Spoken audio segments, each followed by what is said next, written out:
Hi everyone. It is so nice that you are here. We are going to spend a very long, gentle time together tonight. There is no rush at all. No need to stay awake. In fact, if you feel your eyes growing heavy, that is a wonderful sign. That means your body is doing exactly what it needs to do. Tonight, we are going to think about a very simple question. A quiet question. A question that has drifted through the minds of scientists for a very long time. Why is the universe so cold? Outside, if you were to step away from our warm planet, away from the heat of our star, the temperature drops to something almost unimaginable. It becomes quiet, still, cold, and we do not need to be frightened by that cold. Instead, we can just notice it, slowly, gently, like noticing the soft chill on a window pane in the middle of the night. So, find a comfortable position. Let your blankets rest softly against you, and let your mind float. We will begin with our first quiet fact. Let us begin with the most important idea. The universe is cold because it is expanding. This is a very simple thought, but we can take a moment to let it settle.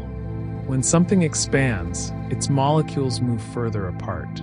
And when molecules move further apart, they carry their heat with them, spreading it thin. Imagine a warm cup of tea. If you pour that tea into a very, very large lake, the warmth disappears. It is not gone, but it is so spread out that you cannot feel it anymore. The universe started as an incredibly hot, tiny point. Then slowly, over an almost unimaginable amount of time, it stretched. And as it stretched, the heat stretched too. It became thinner and thinner. That is why the deep space between the stars is so cold. It is not that the heat vanished. It is just that the universe grew so large that the heat could no longer keep us warm. And we can rest in that thought. The universe is cold because it is big. So peacefully big. Now, as we continue, let us think about your own body for a moment. Your body is a tiny, warm engine. Even right now, as you lie still, your cells are burning fuel. It is a very soft fire, a gentle chemical reaction that keeps your temperature around 37 degrees Celsius. But space does not have this.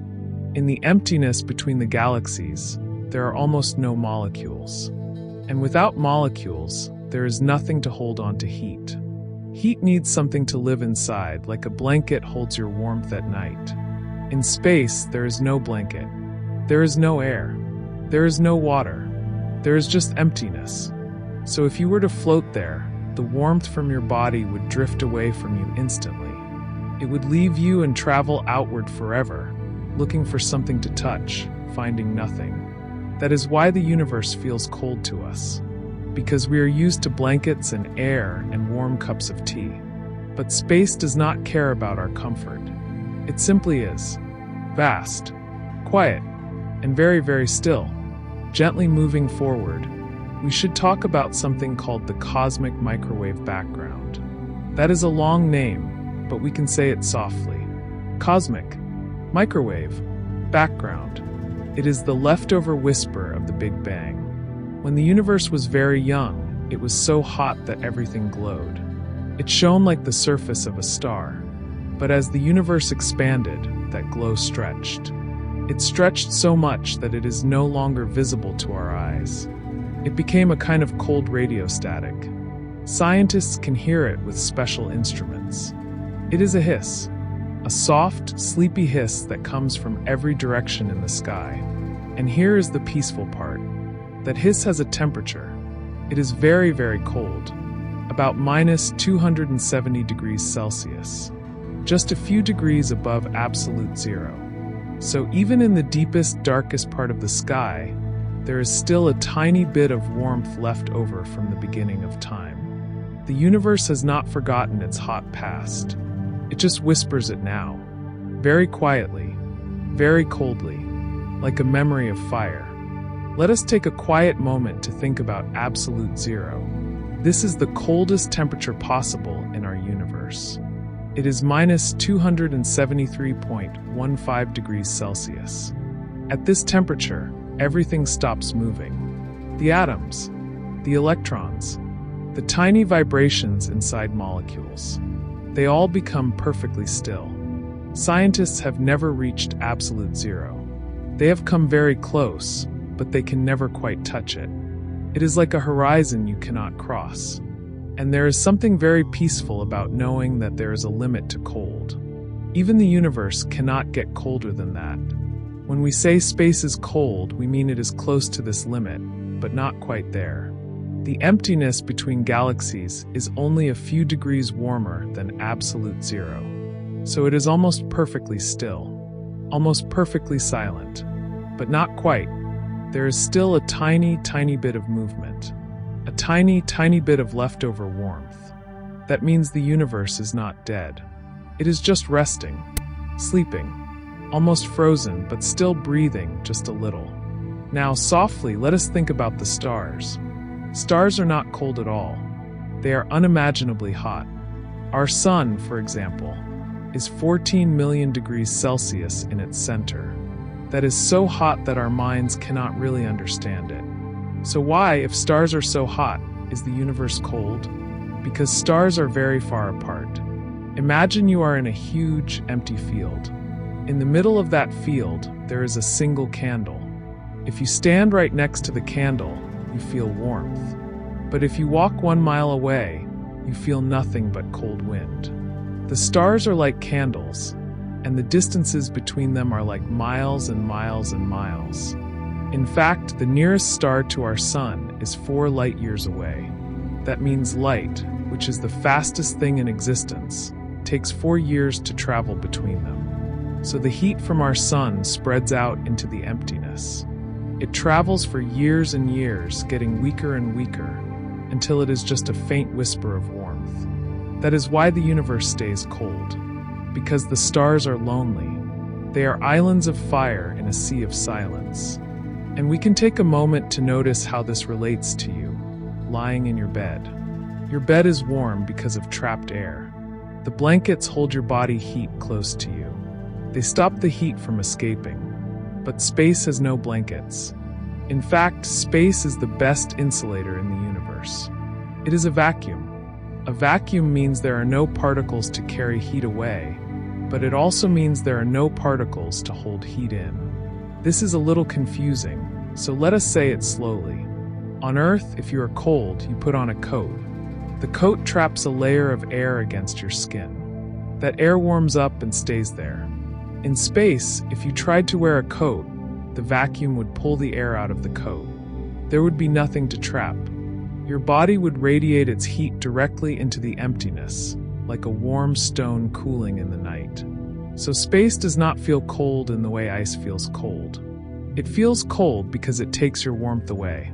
It steals it softly, constantly, without ever giving anything back. That is a very sleepy thought. The universe is a thief of heat, but a gentle one, gently moving forward. Let us think about the coldest place in the universe that we know of. It is not a distant galaxy. It is a place called the Boomerang Nebula. This is a cloud of gas and dust about 5,000 light-years from Earth. Inside this nebula, the temperature drops to 1 degree above absolute zero. That is minus 272 degrees Celsius. It is actually colder than the empty space around it. How can a cloud be colder than empty space? Because this cloud is expanding very, very fast. Remember our first fact? Expansion creates cold. The gas in the Boomerang Nebula is flying outward so quickly that it has used up almost all of its heat energy. It is like when you spray an aerosol can. The can gets cold. The same thing happens here, but on a massive scale. So this nebula is the coldest natural place in the known universe. And it is beautiful. It looks like a bow tie or an hourglass spinning slowly in the dark. Cold, quiet, almost frozen in time. And we can just picture it far away, not needing to worry about it at all. Let us take a quiet moment to think about your own breathing. Right now, as you listen, your breath is warm. That is because your lungs are deep inside your body, surrounded by warm blood. But if you were to breathe in space, you could not. There is no air. But even if there were air, it would be so cold that it would freeze your throat instantly. The deep cold of space is not like winter on Earth. Winter on Earth is mild compared to this. On Earth, the coldest temperature ever recorded was -89 degrees Celsius in Antarctica. That is very cold, but space is 3 times colder than that. At those temperatures, carbon dioxide turns into snow. Oxygen turns into a liquid that would pour like water. Even hydrogen, the lightest thing in the universe, becomes a liquid. So the universe is so cold that the gases we breathe would freeze solid. That is why we stay here, on our warm planet, wrapped in our atmosphere like a baby wrapped in a blanket. The universe outside is beautiful, but it is not friendly to life. It is a place of stillness and frozen silence. Now, as we continue, think about the heat that comes from a campfire. You can feel it on your face from meters away. That heat is infrared radiation. It is a type of light that you cannot see, but you can feel. Your skin is very good at feeling infrared. In space, even though it is cold, there is still infrared radiation everywhere. It comes from the stars. It comes from the cosmic microwave background. But it is so weak that your skin would not notice it. If you floated in space, the side of your body facing the sun would get very hot. The side facing away would freeze. That is a strange thought. You would be hot and cold at the same time, because there is no air to spread the heat around. So one side of you would burn, and the other side would turn to ice. That is why spacesuits are so important. They reflect the sun's heat away from the astronaut, and they hold the astronaut's body heat inside. They are like tiny portable planets. But without a suit, the universe does not care about balance. It gives heat in one direction and takes it away in another. Uneven, unforgiving, and very, very quiet. And we can take a moment to notice that cold is not a thing itself. This is a very peaceful idea. Cold is just the absence of heat. Heat is real. Heat is the movement of atoms. Heat is energy. But cold is nothing. Cold is the silence when the music stops. Cold is the darkness when the light goes out. So when we say the universe is cold, we are really saying that there is very little heat, very little movement, very little energy. The universe is mostly empty space. And empty space has no heat because there is nothing there to move. So the universe is not cold in the way ice is cold. Ice is a thing. Ice has molecules that are vibrating slowly. But deep space has almost no molecules at all. It is closer to nothing than to something. And nothing cannot be hot or cold. Nothing just is. So when we feel cold on Earth, we are feeling the absence of heat. We are feeling our own heat leaving us. That is a very soft, strange idea to fall asleep with. The cold you feel is just your warmth saying goodbye. Slowly, gently, let us think about the largest structure in the universe. It is called the cosmic web. Galaxies are not scattered randomly. They are strung together like pearls on threads of dark matter. Between these threads are enormous voids. These voids are hundreds of millions of light years across. And inside these voids, there are almost no galaxies, almost no stars, almost no heat. These are the coldest places in the universe. They are so empty that if you stood in the middle of a void, you would see nothing. No stars, no light, just blackness in every direction. And the temperature there is just a whisper above absolute zero. It is the closest thing to perfect nothingness that exists. Scientists call these voids supervoids. But we can just think of them as sleeping places. Places where the universe rests.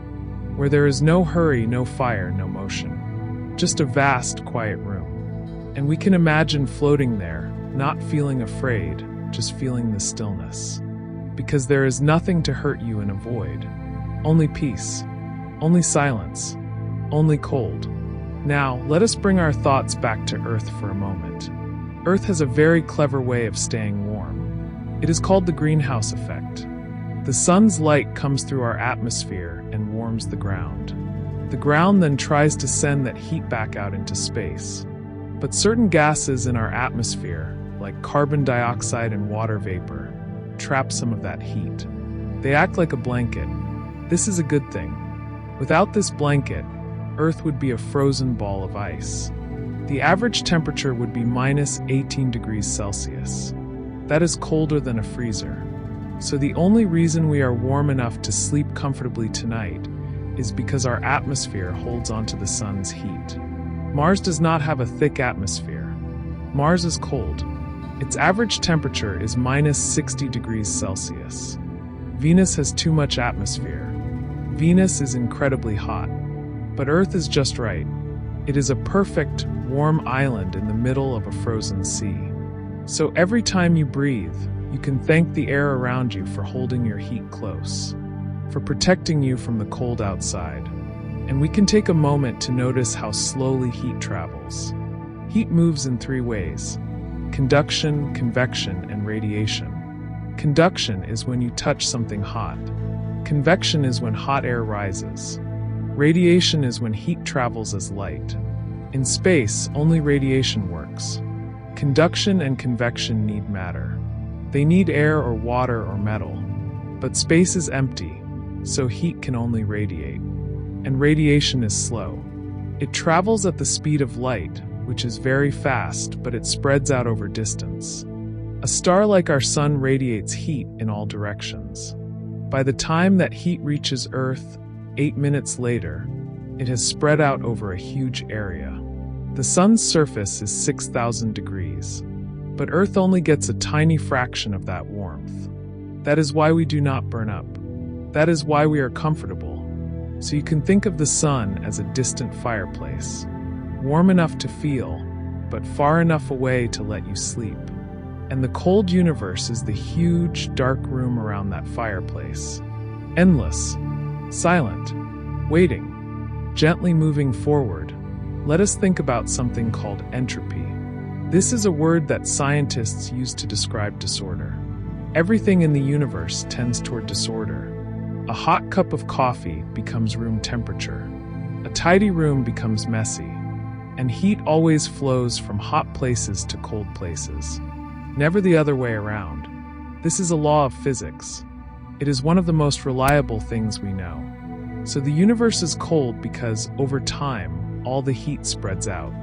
It evens out. It becomes uniform. The hot stars will eventually cool down. The cold space will eventually warm up just a tiny bit.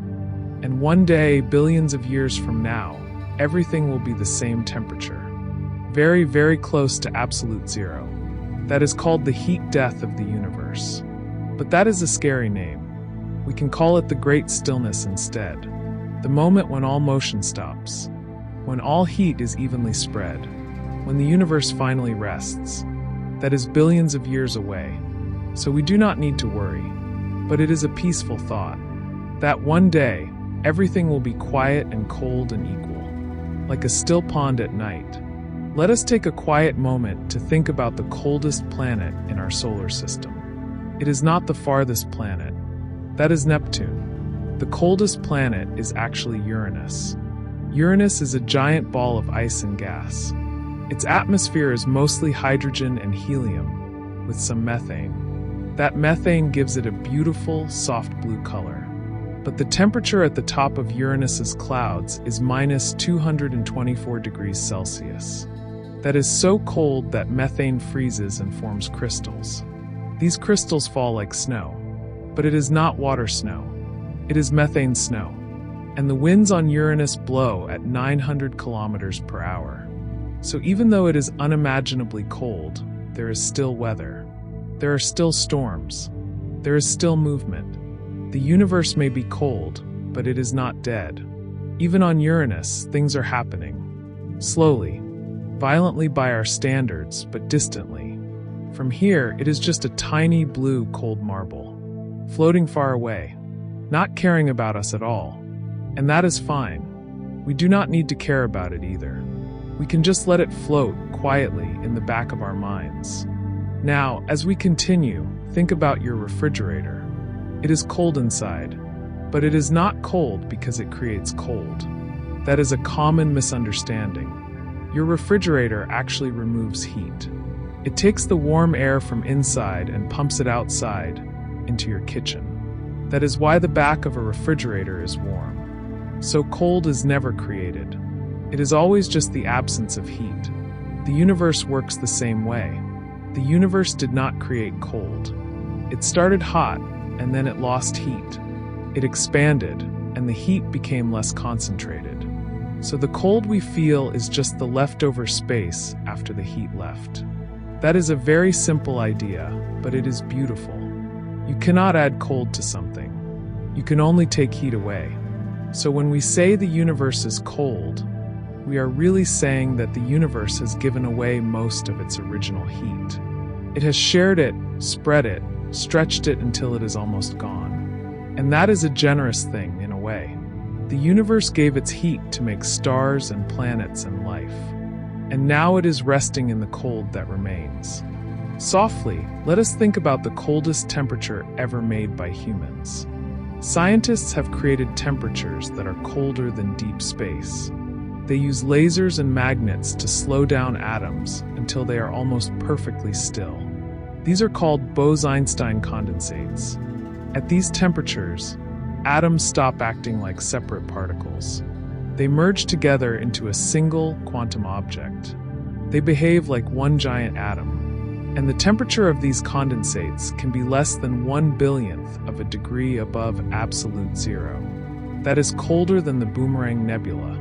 That is colder than the voids between galaxies. So in our laboratories on our tiny planet, we have made places that are colder than the universe naturally makes.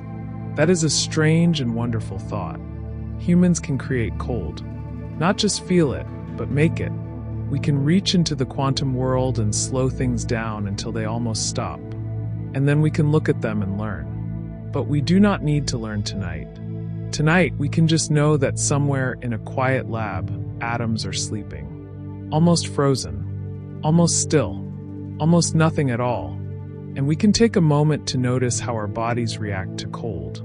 When you are cold, your blood vessels narrow. This is called vasoconstriction. Your body does this to keep your warm blood near your core, where your vital organs live. Your fingers and toes get cold first because your body is sacrificing them to keep your heart and brain warm. That is why your hands feel like ice on a winter night. Your body is being smart. It is protecting what matters most. At the same time, your muscles might shiver. Shivering is involuntary. Your muscles contract very fast to generate heat through friction. It is your body's way of making a fire inside itself. So even when you are cold, your body is fighting. It is working hard to keep you alive. But in the deep cold of space, shivering would not help, because there is no air around you to trap the heat. Your body would radiate its warmth away faster than your muscles could make it. So you would eventually stop shivering. And then you would become very sleepy. And then you would simply stop. So it is good that we are here, in our warm beds, listening to a soft voice. Not out there in the silent cold. Gently moving forward, let us think about ice. Ice is fascinating because it is less dense than water. That is unusual. Most substances are denser when they are solid. But water expands when it freezes. That is why ice floats. And that is why life can exist in frozen lakes. The ice forms a layer on top, and it insulates the water below. The water underneath stays liquid, even if the air above is very cold. Fish can survive the winter because the ice acts like a blanket. So cold can protect life, as well as threaten it. In the same way, the cold of space protects the stars. If space were warm, the stars would not be able to cool down. They would not be able to fuse hydrogen into helium. They would not shine. The cold is necessary. It allows the stars to exist. It allows the heat to flow from hot places to cold places. So the universe's cold is not an enemy. It is a partner to the heat. They work together. Heat creates, cold shapes, and together they make the stars and the planets and eventually us. So we can thank the cold just a little for being there, for being quiet, for being patient. Let us take a quiet moment to think about the coldest star. Most stars are very hot, but there are objects called brown dwarfs. They are sometimes called failed stars. They are bigger than planets but smaller than stars. They are not massive enough to start nuclear fusion in their cores. So they are born warm, and then they slowly cool down over billions of years. The coldest brown dwarfs have surface temperatures of only about -10 degrees Celsius. That is colder than a winter day in many places on Earth. If you could stand on the surface of a brown dwarf, you cannot because it is a gas ball. You would feel cold. You would need a heavy coat. So there are objects in the universe that are star-like but cold.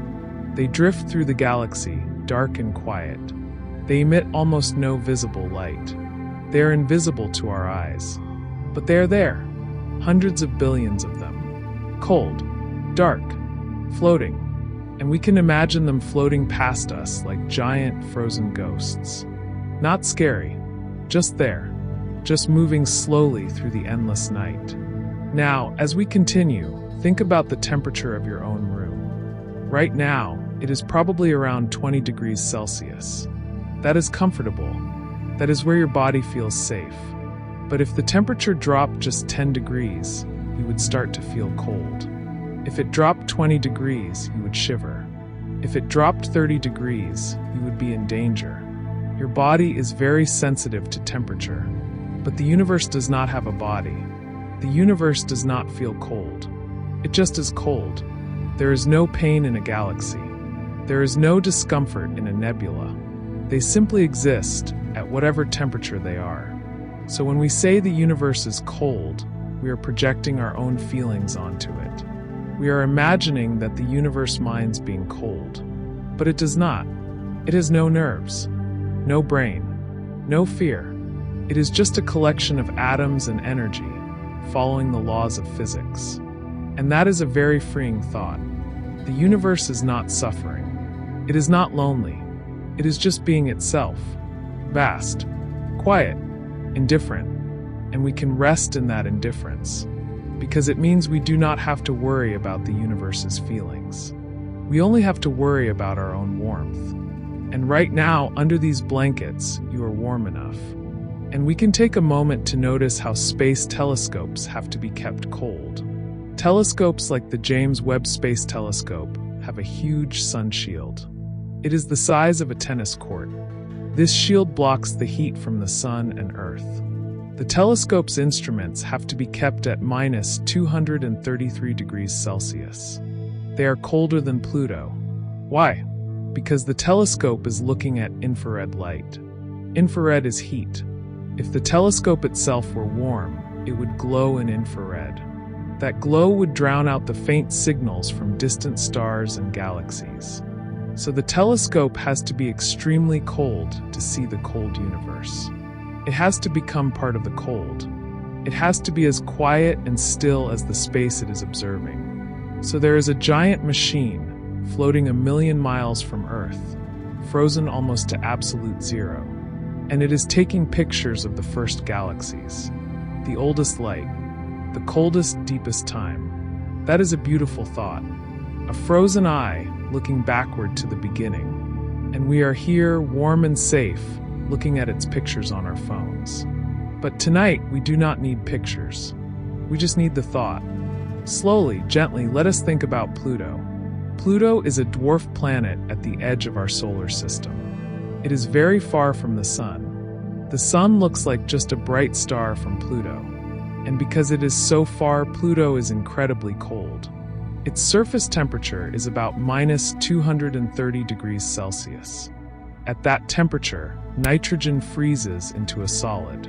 So Pluto has mountains of frozen nitrogen. It has glaciers of frozen nitrogen. And it has a thin atmosphere that freezes and falls as snow when Pluto moves away from the sun. So Pluto is a world of ice. But not water ice. Nitrogen ice. Methane ice. Carbon monoxide ice. It is a frozen chemical factory. And yet, there might be a liquid ocean deep inside Pluto, kept warm by the decay of radioactive elements. So even at the edge of the solar system, where the sun is just a distant dot, there is still warmth. still hidden heat, still the possibility of something moving deep below the ice. The cold is on the surface, but underneath things are different. That is a comforting thought. Even in the coldest places, there is often warmth hidden away. Just like on a cold night, your body is warm under the blankets. Now, let us bring our thoughts back to the human body for a moment. Did you know that your body produces enough heat in 1 hour to boil a liter of water? It is true. Your metabolism is a tiny furnace. Even when you are sleeping, your body is burning energy. Your heart is beating. Your lungs are expanding. Your brain is processing memories. All of that requires energy, and all of that energy turns into heat. That is why you are warm under your blankets. You are not just being heated by the room. You are heating yourself. You are the source of the warmth. The blankets just keep it from escaping. So in a very real way, you are like a tiny star, a small, warm point in the middle of a cold room. And the cold of the room does not matter, because you are generating your own heat. That is a very empowering thought. You are not dependent on the outside world to keep you warm. Your own body is doing the work, quietly, constantly, faithfully, so you can relax. Your body knows what to do. It will keep you warm all night. You do not have to try. And we can take a moment to notice something strange. The coldest place in your house is probably the freezer. But the freezer is not magic. It works by compressing a gas and then letting it expand. When the gas expands, it gets cold. That is the same principle that makes the Boomerang Nebula so cold. Expansion creates cold. So your freezer is using the same physics as a nebula 5,000 light years away. That is a wonderful connection. The universe is not separate from your kitchen. The same rules apply everywhere. The same gentle laws of thermodynamics. Whether you are looking at a cloud of gas in deep space or the ice cube tray in your freezer, the physics is the same. Heat flows from hot to cold. Expansion lowers temperature. Compression raises temperature. So you are surrounded by universal physics. The cold in your freezer is the same kind of cold as the cold between the galaxies. Just closer, just smaller, just simpler. So we can think of your freezer as a tiny piece of the universe. A small, cold box that reminds us of the vast, cold space outside. And that is a nice thought. The universe in your kitchen. Gently moving forward, let us think about the coldest possible sound. In very cold liquids, like liquid helium, sound behaves strangely. Normally, sound gets slower as it gets colder. But in liquid helium, at temperatures near absolute zero, sound can travel without losing energy. It becomes a kind of quantum whisper. Scientists have created something called a second sound. It is not sound as we know it. It is a wave of heat. In superfluid helium, heat can move like a wave, bouncing back and forth without dissipating. So if you could listen to the coldest place on Earth, you might hear a soft, pure tone. A ringing that never fades. A perfect, cold note that is almost too beautiful to imagine. A sound that does not decay. A sound that travels forever, like light in a vacuum. And that sound exists now in laboratories at temperatures less than 1 degree above absolute zero. So the cold has its own music. It is not silent. It is just that our ears are not made to hear it. But it is there, a quiet, frozen symphony. And we can imagine it faintly as we drift off to sleep. Let us take a quiet moment to think about the coldest known place in the solar system. It is not Pluto. It is not Uranus. It is actually a crater on our own moon. There are craters near the moon's south pole that never see the sun. They are in permanent shadow. For billions of years, they have been hidden from sunlight. The temperature inside these craters is about minus 248 degrees Celsius. That is only 25 degrees above absolute zero. And inside those craters, there is water ice. Frozen water that has been there for billions of years, never melting, never moving. It is the oldest, coldest ice in the solar system. And it is just next door. just a few days' travel from Earth. So we do not have to go to the edge of the galaxy to find extreme cold. It is right there on our own moon, waiting, silent, frozen. And one day, astronauts might go there. They might drill into that ancient ice and learn about the history of the solar system. But tonight, we can just know it is there. Cold, patient, unchanging. Now, as we continue, think about the heat from a light bulb. An old-fashioned incandescent light bulb gets very hot. Most of the energy it uses turns into heat, not light. That is inefficient, but it is also cozy. That is why people like the warm glow of incandescent bulbs. They feel like tiny suns. In space, there are no light bulbs. There is only starlight, and starlight is mostly invisible to our eyes. The sun emits a lot of visible light, but many stars emit mostly ultraviolet or infrared. We cannot see those. So the universe is not just cold in temperature. It is also dark in our eyes. But that does not mean it is empty. There is light everywhere, just not the kind we can see. So when you look up at the night sky and see blackness between the stars, remember that the blackness is actually full of light. It is full of radio waves and microwaves and infrared. It is just that your eyes are not designed to see them. They are designed to see the warm, yellow light of our sun. So the cold universe is invisible to us.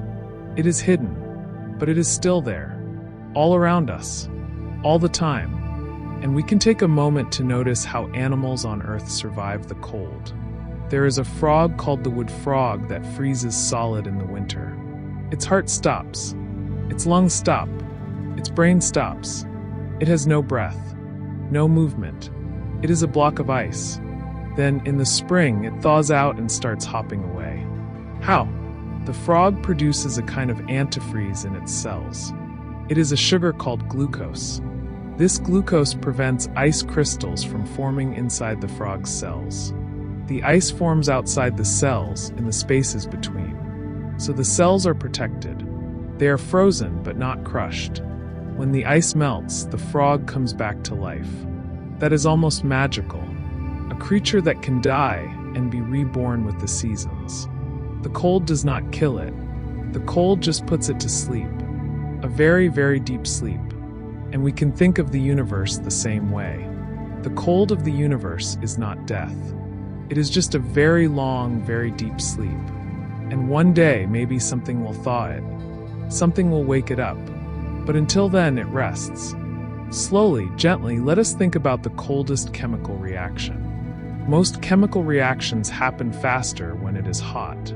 That is because heat gives molecules energy to move and bump into each other. But at very cold temperatures, near absolute zero, something strange happens. Quantum mechanics takes over. Molecules stop moving randomly. They become waves. And these waves can line up perfectly.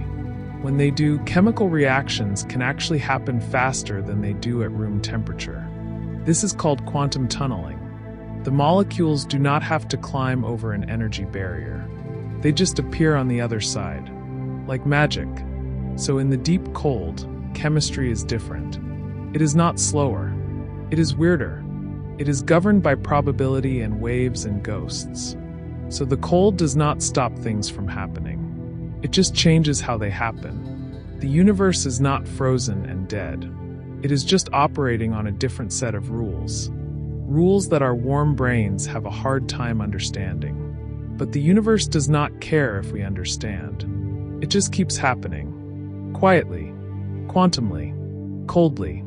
Now let us bring our thoughts back to the expansion of the universe. The universe is not just expanding. It is accelerating. It is expanding faster and faster. We do not know why. Scientists call the unknown cause dark energy. But we do not need to understand it. We just need to know what it means for temperature. As the universe expands faster, the distances between galaxies grow larger. And as those distances grow, the heat spreads even thinner. So the universe will get colder and colder forever. There is no end to this cooling. There is no moment when the universe says, "That is cold enough." It just keeps cooling. slowly, relentlessly, for trillions of years. So the cold we feel now is just the beginning. The universe has only been cooling for 13.8 billion years. That sounds like a long time, but it is nothing compared to the future. In the future, the universe will be so cold and so empty that even the atoms will fall apart. But that is so far away that it does not matter. What matters is now. And now, the universe is cold enough to be peaceful, cold enough to let us sleep. And we can take a moment to notice something comforting. Even though the universe is cold, your body is warm. Even though space is a vacuum, you have air to breathe. Even though the stars are far away, you have a sun that is close enough to warm you. You are living in a tiny bubble of perfection. A thin layer of atmosphere, a magnetic field that protects you from cosmic rays, a moon that stabilizes your seasons, and a sun that burns steadily. You are surrounded by cold, but you are separated from it. You are insulated. You are safe. That is not an accident. That is the result of billions of years of cosmic evolution. The universe made a warm place for you. It made a planet with water and air and a magnetic field. It put you at just the right distance from a stable star. It gave you a moon to keep your climate calm. So the cold is out there, but it does not have to be in here. Here, in your bed, you are warm. And that warmth is precious. That warmth is rare. That warmth is a gift from a cold universe. And we can be grateful for it. Quietly, sleepily, grateful, gently moving forward, let us think about the coldest temperature ever recorded on Earth. That was at the Vostok Station in Antarctica in 1983. The temperature dropped to minus 89.2 degrees Celsius. That is so cold that if you threw a cup of boiling water into the air, it would freeze into tiny ice crystals before it hit the ground. It is so cold that your breath would freeze into tiny diamonds of ice. It is so cold that metal would stick to your skin. And yet people live there. Scientists volunteer to spend the winter at the South Pole. They live in insulated buildings. They wear special clothes. They survive. So even the most extreme cold on Earth is survivable with preparation. But the cold of space is 100 times colder. No preparation would help. No clothes would insulate you. No building would keep you warm. Because space is not just cold. It is a vacuum. And a vacuum takes your heat away in a way that air never could. So the Antarctic is like a warm bath compared to deep space. That is a strange thought. The coldest place on Earth is paradise compared to the void. Let us take a quiet moment to think about the heat death of the universe. That is the name for the final state of the universe. In trillions of years, all the stars will burn out. All the black holes will evaporate. All the atoms will decay. The universe will be a thin soup of elementary particles and cold radiation. The temperature will be a tiny fraction of a degree above absolute zero. There will be no light, no heat, no life, no thought, just stillness. That sounds sad, but it is not sad. It is just the way things are. Everything that has a beginning has an end. The universe began, and it will end. The heat will fade, and the cold will remain. But trillions of years is a very long time. That is more time than our minds can imagine. So we do not need to worry about the heat death. We can think of it as a distant horizon, a place where the universe finally gets to rest.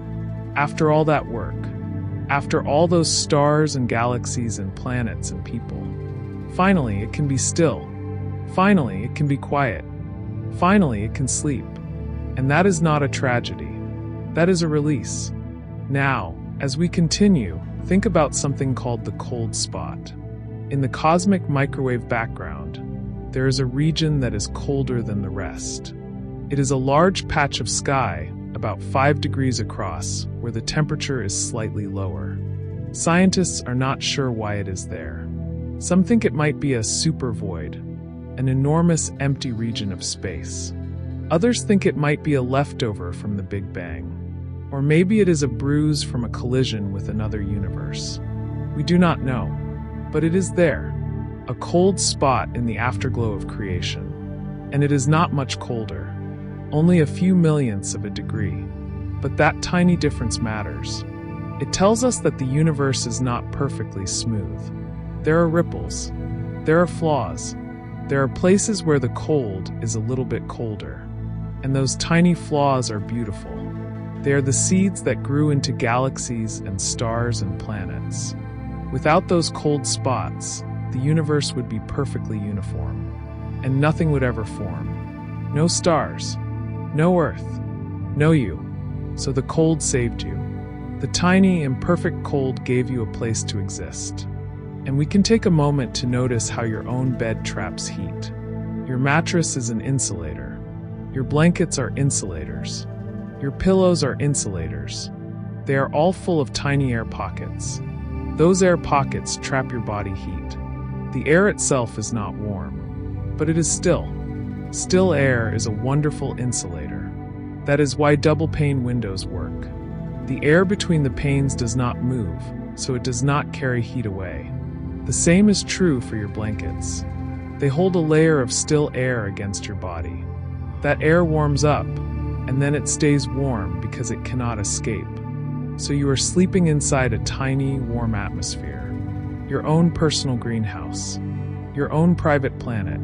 And the cold of the room does not matter because you have built a barrier of fabric and feathers and still air. That is what humans do. We build barriers against the cold. We build houses. We build fires. We build blankets. And tonight, you are inside all those barriers. Safe, warm, protected. Slowly, gently, let us think about the coldest liquid. Liquid helium is the coldest liquid that exists. It becomes a liquid at minus 269 degrees Celsius. That is just 4 degrees above absolute zero. And at that temperature, liquid helium does strange things. It climbs up the sides of its container. It flows through tiny cracks that should be too small. It has no viscosity. It is perfectly frictionless. If you spin it in a glass, it will keep spinning forever because there is no friction to slow it down. This is called a superfluid, and it only happens at these extremely cold temperatures. So the cold unlocks new physics, new behaviors, new possibilities. In the warmth, helium is a gas. In the cold, it becomes a liquid with magical properties. So the cold is not just an absence. It is a transformation. It changes things. It reveals hidden secrets. That is a beautiful thought. The cold is not empty. It is full of potential, full of strangeness, full of quiet magic. Now, let us think about the coldest gas. Most gases become liquids when they are cold enough. But some gases, like hydrogen and helium, stay gases down to very low temperatures. Hydrogen becomes a liquid at minus 253 degrees Celsius. Helium becomes a liquid at minus 269. But there is no gas that stays a gas all the way to absolute zero. At absolute zero, everything would be solid. Even helium would freeze if you could reach absolute zero. But you cannot. So there is always a little bit of movement, a little bit of gas, a little bit of freedom. The universe will never be completely solid. It will never be completely frozen. There will always be a tiny, tiny bit of warmth. A tiny, tiny bit of quantum jitter. So absolute zero is a limit, a wall we cannot pass. And that is comforting. It means the universe will never be completely still. There will always be a whisper of motion, a breath of heat, a flicker of life, even if that life is just the random dance of subatomic particles. And we can take a moment to notice how the cold affects electricity. When metals get very cold, they become superconductors. That means they can conduct electricity with zero resistance. Normally, when electricity flows through a wire, some energy is lost as heat. That is why your phone gets warm. But in a superconductor, no energy is lost. The electricity flows forever. This only happens at very low temperatures, usually below minus 200 degrees Celsius. So the cold makes perfect conductors. It allows electricity to move without friction, without waste, without heat. That is why scientists want to make superconductors that work at room temperature. If they could, we could have incredibly efficient power grids and computers. But for now, we have to use cold. So the cold is useful. It is not just empty and silent. It is a tool, a resource, something we can use to do amazing things. And that is a good thought. The cold is not our enemy. It is our partner. It helps us see the quantum world. It helps us move electricity without loss. It is a gift hidden in the quiet, gently moving forward. Let us think about the coldest things in our daily lives. Your freezer is cold. Ice cubes are cold. Snow is cold. But none of these are as cold as space. The difference between your freezer and space is the same as the difference between your freezer and a summer day. That is how vast the cold of space is. Your freezer is about minus 18 degrees Celsius. Space is minus 270. That is a difference of 252 degrees. So space is not just a little colder. It is colder by an enormous amount. And yet, we barely notice that difference in our daily lives. We go from our warm houses to our cold freezers, and we shiver. But space would make our freezers feel like ovens. That is hard to imagine. But we can try. Imagine the coldest winter you have ever felt. Multiply that by 10. You are still not close to space. So the cold of space is beyond our experience. It is abstract. It is intellectual. It is a number on a page. But it is real. And it is out there, right now, surrounding every star, every planet, every living thing. A cold so deep it is almost holy. Let us take a quiet moment to think about the coldest place in the universe that we have visited. Humans have sent spaceships to the edge of the solar system. The Voyager probes are now in interstellar space. That is the space between the stars. The temperature there is about minus 261 degrees Celsius. That is slightly warmer than the Boomerang Nebula, but still incredibly cold. And the Voyager probes are still working. They are still sending signals back to Earth. Their onboard heaters keep their instruments warm. They have special insulation. They are like tiny, brave campers, staying warm in the endless winter. And they will keep going for billions of years. Long after Earth is gone, long after the sun has died, they will drift through the cold, silent galaxy, carrying a record of human civilization. A golden record, with music and pictures and greetings. So even as the cold takes everything else, the Voyager probes will keep singing. Quietly, coldly, forever. Now, as we continue, think about your own hands. They are warm right now because your heart is pumping warm blood to them. But if you were to hold an ice cube, your hands would get cold. The cold would move from the ice to your skin. Or rather, the heat would move from your skin to the ice. That is the direction heat always flows. From hot to cold. Always. There is no exception. This is the second law of thermodynamics. It is one of the most reliable laws in all of physics. And it is this law that guarantees the universe will get colder. Heat will keep flowing from hot stars to cold space until everything is the same temperature. And then the flow will stop. And then the universe will be in equilibrium. Perfect balance. Perfect stillness. That is the ultimate fate. And it is inevitable. There is nothing we can do to stop it. But that is okay. We do not need to stop it. We just need to enjoy the warmth while we have it. And tonight we have it. Right now your hands are warm. And that is enough. And we can take a moment to notice how birds stay warm in winter. Birds are warm-blooded like us. They need to keep their body temperature constant. On a cold winter night, a small bird might lose 30% of its body heat through its feet. But birds have a clever trick. They have a heat exchange system in their legs.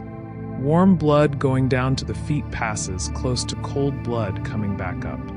The warm blood warms the cold blood before it reaches the body. This saves energy.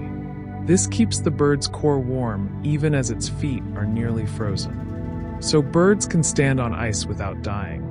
They have adapted to the cold. They have evolved solutions. The universe has not evolved. The universe is not alive, but it has adapted in its own way. The cold of space is not a problem for the universe. It is just a condition, a state, a phase, and the universe is perfectly comfortable being cold because it has no nerves, no feelings, no fear. It just is. Slowly, gently, let us think about the coldest known object in the universe that was made by humans. It is not a spaceship. It is not a freezer. It is a cloud of atoms in a laboratory. Scientists have cooled atoms to within 1/10,000,000th of a degree above absolute zero. That is so cold that the atoms move slower than a snail. They are almost perfectly still. And at that temperature, they form a Bose-Einstein condensate. This is a new state of matter. Not solid, not liquid, not gas. Something else. Something quantum. Something where the atoms lose their individuality and become a single wave. So humans have created something colder than deep space. Something that exists only in the quiet of the laboratory. Something that reveals the strange, beautiful rules of the quantum world. And that something is so cold that it is almost nothing at all. Almost pure potential. Almost pure possibility. And we can imagine it, sitting in its magnetic trap, humming softly, waiting for us to learn its secrets. But tonight, we do not need to learn. We can just imagine it, a tiny, frozen star of possibility. Now, let us think about the coldest place in your home that is not a freezer. It is probably the window. On a cold night, the glass of a window can be very cold. And if you put your hand near it, you can feel the cold radiating off the glass. But that is not actually cold radiating. It is your heat radiating toward the glass. You are losing heat to the window. The window is not sending cold to you. It is just a place for your heat to go. That is an important distinction. Cold is not a thing that moves. Cold is the absence of heat. So when you feel cold, you are feeling the absence of your own heat. You are feeling yourself losing energy. That is why putting on a blanket works. The blanket stops your heat from leaving. So the cold does not come in. It just stops your heat from going out. That is a very gentle way to think about cold. It is not an invader. It is just an absence, a space waiting to be filled. But you do not have to fill it. You can keep your heat to yourself. You can hold it close. And that is what you are doing right now. Holding your heat, keeping it safe. And we can take a moment to notice how the cold affects the speed of sound. Sound travels faster in warm air than in cold air. That is because molecules in warm air move faster and bump into each other more often. In cold air, the molecules are slower, so sound takes longer to move from one place to another. On a cold winter day, your voice sounds different. It is not just your imagination. The sound waves are moving slower. They are stretching out. They are getting softer. That is why winter feels quieter than summer. The cold muffles sound. It dampens it. It makes the world seem stiller. And in space, there is no sound at all, because there is no air for the sound to travel through. Space is perfectly silent. So the cold of space is not just a lack of heat. It is a lack of sound, a lack of music, a lack of voices. It is the ultimate quiet. And that is why it is so good for sleeping. Because silence is the best blanket for the mind. When the sounds stop, the thoughts can stop too. And you can just rest, gently moving forward. Let us think about the coldest type of star that is still a star. Red dwarf stars are the smallest and coolest stars that still fuse hydrogen. They have surface temperatures of about 2,000 to 3,000 degrees Celsius. That is much cooler than our sun, which is about 5,500 degrees at the surface. So red dwarfs are cool stars, but they are still incredibly hot by human standards. They would melt you instantly. So cool is a relative term. To a star, cool means thousands of degrees. To a human, cool means a breeze on a summer day. So when we say the universe is cold, we are speaking from a human perspective. From the perspective of a star, the universe is not cold at all. Most of the universe is at the temperature of the cosmic microwave background, minus 270 degrees. That is trillions of times colder than the inside of a star. So from the star's point of view, the universe is a frozen wasteland. And from our point of view, the stars are unimaginably hot. We are all just different temperatures, living in different worlds. Let us take a quiet moment to think about the coldest color. Color is light, and light is energy. Blue light has more energy than red light. That is why blue flames are hotter than red flames. So the hottest stars are blue. The coolest stars are red. But there is a color even cooler than red. It is called infrared. We cannot see it, but it is there. And below infrared is microwave. And below microwave is radio. So the coldest light is radio light. It has the least energy. It is the most relaxed, the most sleepy, and the cosmic microwave background is a form of radio light. So the universe glows with the coldest possible light, a light that is almost too faint to measure, a light that carries almost no energy, a light that is just a whisper above total darkness. That is the color of the cold universe. Not black, not even dark red, just a faint, invisible radio glow. And we can imagine it, surrounding us, bathing us in its cold, peaceful radiation. It does not hurt us. It does not warm us. It just is. Now, as we continue, think about the coldest thing you have ever touched. Maybe it was a metal railing on a winter day. Metal feels cold because it conducts heat away from your hand very quickly. Wood feels warmer because it is an insulator. So the sensation of cold is not just about temperature. It is about heat transfer. A piece of metal at 0 degrees feels much colder than a piece of wood at 0 degrees. That is because the metal steals your heat faster. The wood is polite. It takes its time. In space, there is no metal and no wood. There is just vacuum. And vacuum is the best insulator. So if you touched a rock in space, it would feel cold, but not immediately. The rock would have to absorb your heat first. And that would take time. So space itself does not feel cold. It is the things in space that feel cold. And most of those things are either very hot stars or very cold ice. So the universe is a place of extremes, hot and cold, fire and ice. And we live in the narrow band between them, the Goldilocks zone, where it is just right. And we can take a moment to notice how your body produces heat even when you are sleeping. Your basal metabolic rate is the energy you burn just to stay alive. It is about 60 to 70 calories per hour. That is enough to keep a small light bulb glowing. So you are a dim, warm light bulb, a soft, living heater. And that heat is what keeps you alive. Without it, you would cool down to room temperature. And then you would stop. So every breath you take is a tiny act of warmth. Every heartbeat is a tiny pulse of heat. You are not passive. You are not a rock. You are a living, burning creature.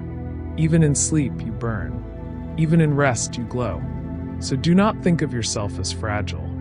Think of yourself as a small, warm sun wrapped in blankets. A sun that will keep burning until morning. And then you will wake up and you will burn again. That is the miracle of being alive. That we are warm in a cold world, that we are light in a dark universe, that we are here, now breathing. Slowly, gently, let us think about the coldest known chemical element. Helium is the hardest element to freeze.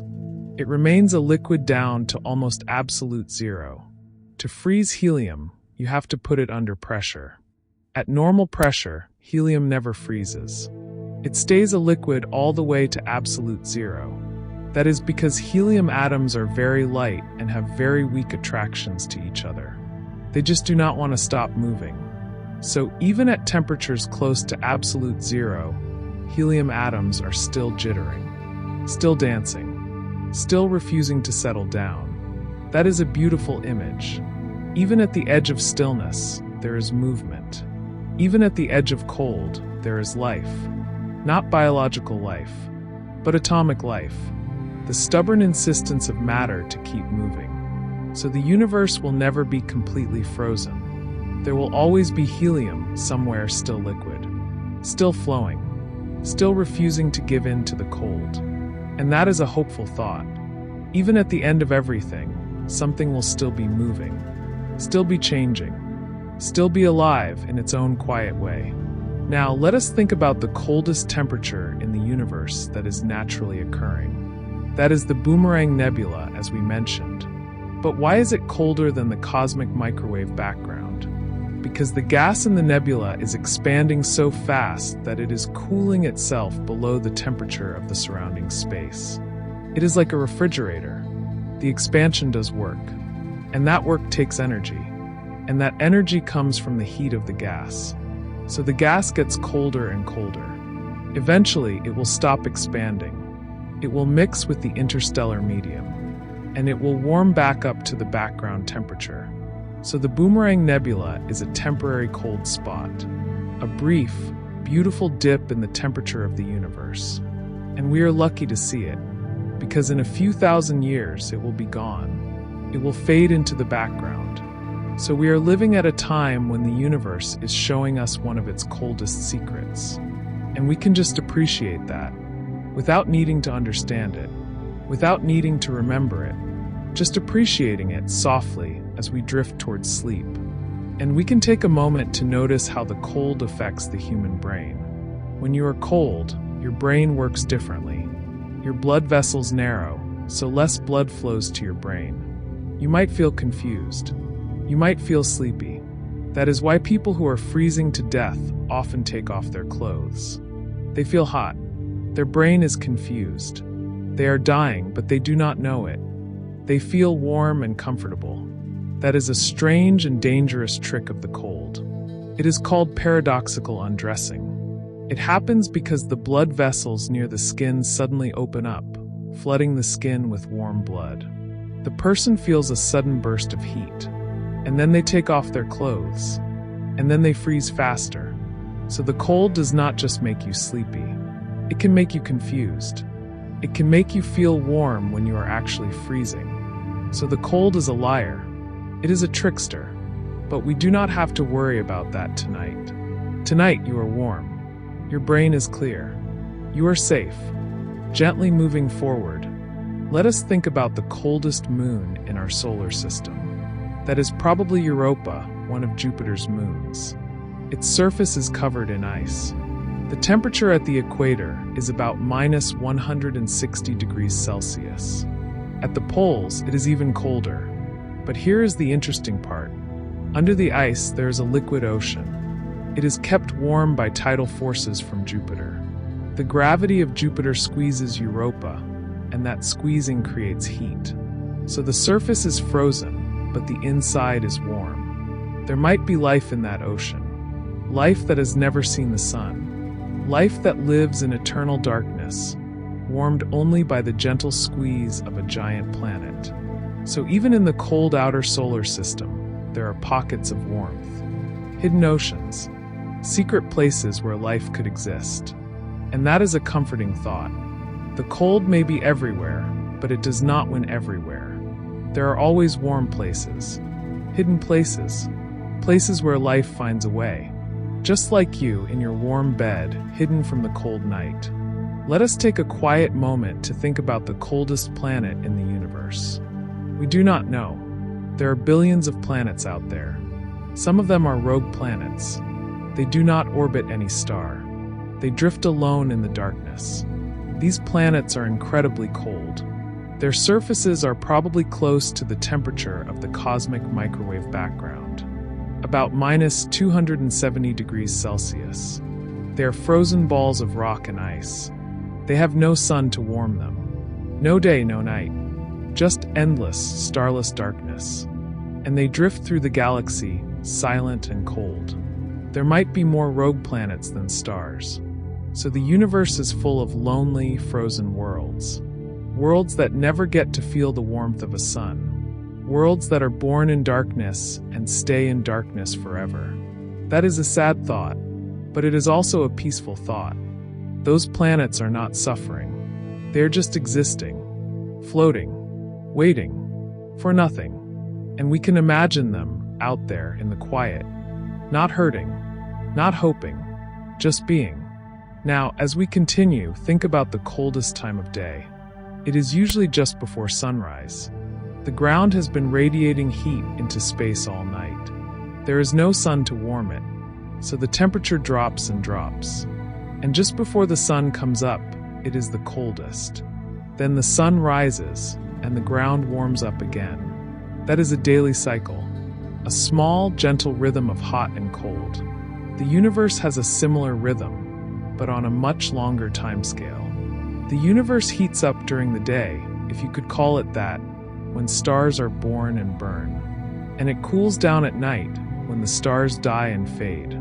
But there is no sunrise for the universe. The universe will not warm up again. It is cooling forever. So we are living in the long, slow night of the cosmos. The sun will rise for Earth tomorrow morning. But for the universe, the night has just begun. And it will last forever. So we can think of ourselves as lucky. We get to see the sunrise. We get to feel the warmth, even as the universe grows colder around us. And we can take a moment to notice how animals hibernate. Bears sleep through the winter. Their heart rate drops from 40 beats per minute to 8. Their body temperature drops only a few degrees, though. They are not true hibernators. True hibernators, like ground squirrels, let their body temperature drop to near freezing. Their heart beats only once every few minutes. They breathe only once every hour. They are almost dead, but they're not dead. In the spring, they wake up. They warm up. They start moving again. So the cold does not kill them. It just puts them to sleep. A very, very deep sleep. And we can think of the universe the same way. The cold of the universe is not death. It is hibernation. A deep cosmic sleep. And maybe one day something will wake it up. Maybe a new Big Bang. Maybe a collision with another universe. Maybe a fluctuation in the quantum foam. We do not know, but it is possible. So the cold is not the end. It is just a pause. A long, quiet, gentle pause. Slowly, gently, let us think about the coldest point in a refrigerator. It is usually the back near the top. That is where the cooling coils are. The coldest part of a freezer is at the bottom. That is because cold air sinks. Cold air is denser than warm air, so it falls. That is why your feet are colder than your head on a winter night. The cold air settles near the floor. In space, there is no air, so there is no sinking, no rising, no convection. So the cold does not settle anywhere. It is just everywhere equally. In space, the temperature is the same in all directions. That is called isotropy. It is one of the reasons we know the universe is expanding uniformly. The cold is not lumpy. It is smooth, even, peaceful. And that is a very different kind of cold than the cold in your kitchen. Your kitchen has hot spots and cold spots. The universe does not. The universe is perfectly, evenly, gently cold. Like a still pond. Like a held breath. Like a thought that has stopped moving. Now, let us think about the coldest thing that is also alive. There are bacteria that live in the Antarctic ice. They're called psychrophiles. They love the cold. They grow best at temperatures below 15 degrees Celsius. Some can survive at minus 20 degrees. They have special proteins that act as antifreeze. They stop ice crystals from forming inside their cells. So they are alive and they are cold. They are not warm like us. They are cold-blooded, but they are also cold-bodied. Their temperature is the same as the ice around them. And they are happy. They are thriving. So life does not need to be warm. It just needs to be adapted. The universe is cold because it is not adapted to life. It is not trying to be warm. It is just being itself. And that is fine. We do not need the universe to be warm. We just need our tiny corner of it to be warm. And it is. Right here on Earth, in this room, under these blankets, it is warm enough for us. And that is all that matters. And we can take a moment to notice how the cold affects the speed of light. Light is not affected by temperature. It travels at the same speed in hot space and cold space. Light does not care about cold. It is not made of molecules. It is made of photons. And photons do not feel temperature. They are not hot or cold. They are just energy. So light travels through the cold universe without slowing down, without speeding up, without caring at all. That is why we can see distant stars. Their light has traveled through the freezing void for billions of years, and it arrives at our eyes unchanged. The cold did not touch it. The cold did not dim it. The cold just let it pass, like a ghost through a wall. So the cold is not an obstacle to light. It is a medium, a quiet, empty space that light can cross. And we are the receivers. We are the warm eyes that catch that ancient light. And we turn it into images. And we turn those images into thoughts. And tonight, we are turning those thoughts into sleep. Gently moving forward, let us think about the coldest known place in the Milky Way galaxy. It is probably the Boomerang Nebula, as we have said. But there are also cold molecular clouds.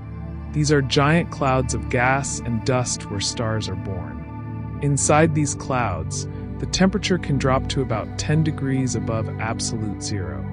That is minus 263 degrees Celsius. And in these clouds, the gas is so cold that it clumps together. Gravity pulls the clumps into denser and denser balls. And eventually, those balls become stars. So the cold is not just an end. It is also a beginning. Stars are born from the cold. They ignite in the darkness. They shine in the void. So the cold is the womb of stars. The cold is the mother of fire. Without the cold, there would be no stars.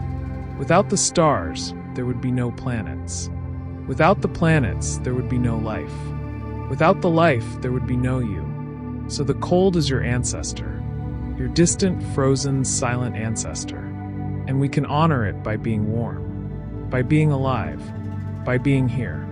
Let us take a quiet moment to think about the coldest wind in the solar system. That is on Neptune. Winds on Neptune can reach 2,000 kilometers per hour. That is faster than the speed of sound on Earth. And those winds are cold. The temperature of Neptune's upper atmosphere is about minus 220 degrees Celsius. So imagine a wind that is 200 degrees below zero, blowing faster than a jet plane. That is the coldest, most violent wind in the solar system. But it is far away. It does not affect us. It is just a fact, a number, a thing that happens quietly on a blue planet at the edge of the system. And we can imagine it whipping across the frozen methane clouds, never stopping, never slowing. And it is beautiful in a way. The cold has its own energy, its own motion, its own storms. So the universe is not completely still. Even in the bitter cold, there are winds. There are storms. There is movement. Just not the kind we are used to. Not the kind that keeps us warm. Now, as we continue, think about the coldest part of your body. It is probably your fingers or your nose. Those are the parts that are farthest from your core. Your body sacrifices them to keep your heart and brain warm. So your fingers can be cold even when you are warm. That is normal. That is fine. In fact, cold fingers are a sign that your body is working correctly. It is protecting you. So if your fingers feel cool right now, do not worry. That is just your body being smart. Your blood is staying where it is needed. It is keeping your organs warm. It is keeping you alive. And your fingers will warm up again when you move. But you do not need to move. You can just let them be cool. It is not dangerous. It is just a little uncomfortable. And discomfort is not pain. Discomfort is just a message that says, you are alive, you are feeling, you are here. And that is a good message, a peaceful message, a message that can help you fall asleep. And we can take a moment to notice how the cold affects the growth of plants. Most plants stop growing when the temperature drops below about 5 degrees Celsius. Their cells slow down. Their metabolism almost stops. They go dormant. They wait. The cold does not kill them. It just tells them to rest. And in the spring, when the sun returns, they wake up. They start growing again. They make flowers and fruits and seeds. So the cold is a signal to sleep, a signal to wait, a signal that the time for growth is over and the time for rest has begun. That is exactly what you are doing right now. You are going dormant. You are slowing down. You are waiting for the morning. And that is natural. That is good. That is what all living things do. They respond to the cold by resting. So do not fight it. Let the cold of the night tell you to rest. Let the darkness wrap around you. Let your metabolism slow. Let yourself sleep. Slowly, gently, let us think about the coldest star that is not a star. Brown dwarfs are sometimes called failed stars. They are not hot enough to fuse hydrogen, but they are still warm compared to planets. Their surface temperatures can be as low as -10 degrees Celsius. That is colder than some winter days on Earth. So a brown dwarf is a star that is colder than a winter day. If you could stand on a brown dwarf, you would need a heavy coat. You would see a dim reddish glow, and you would feel a faint warmth if you got close enough. But you could not stand on it because it is a ball of gas.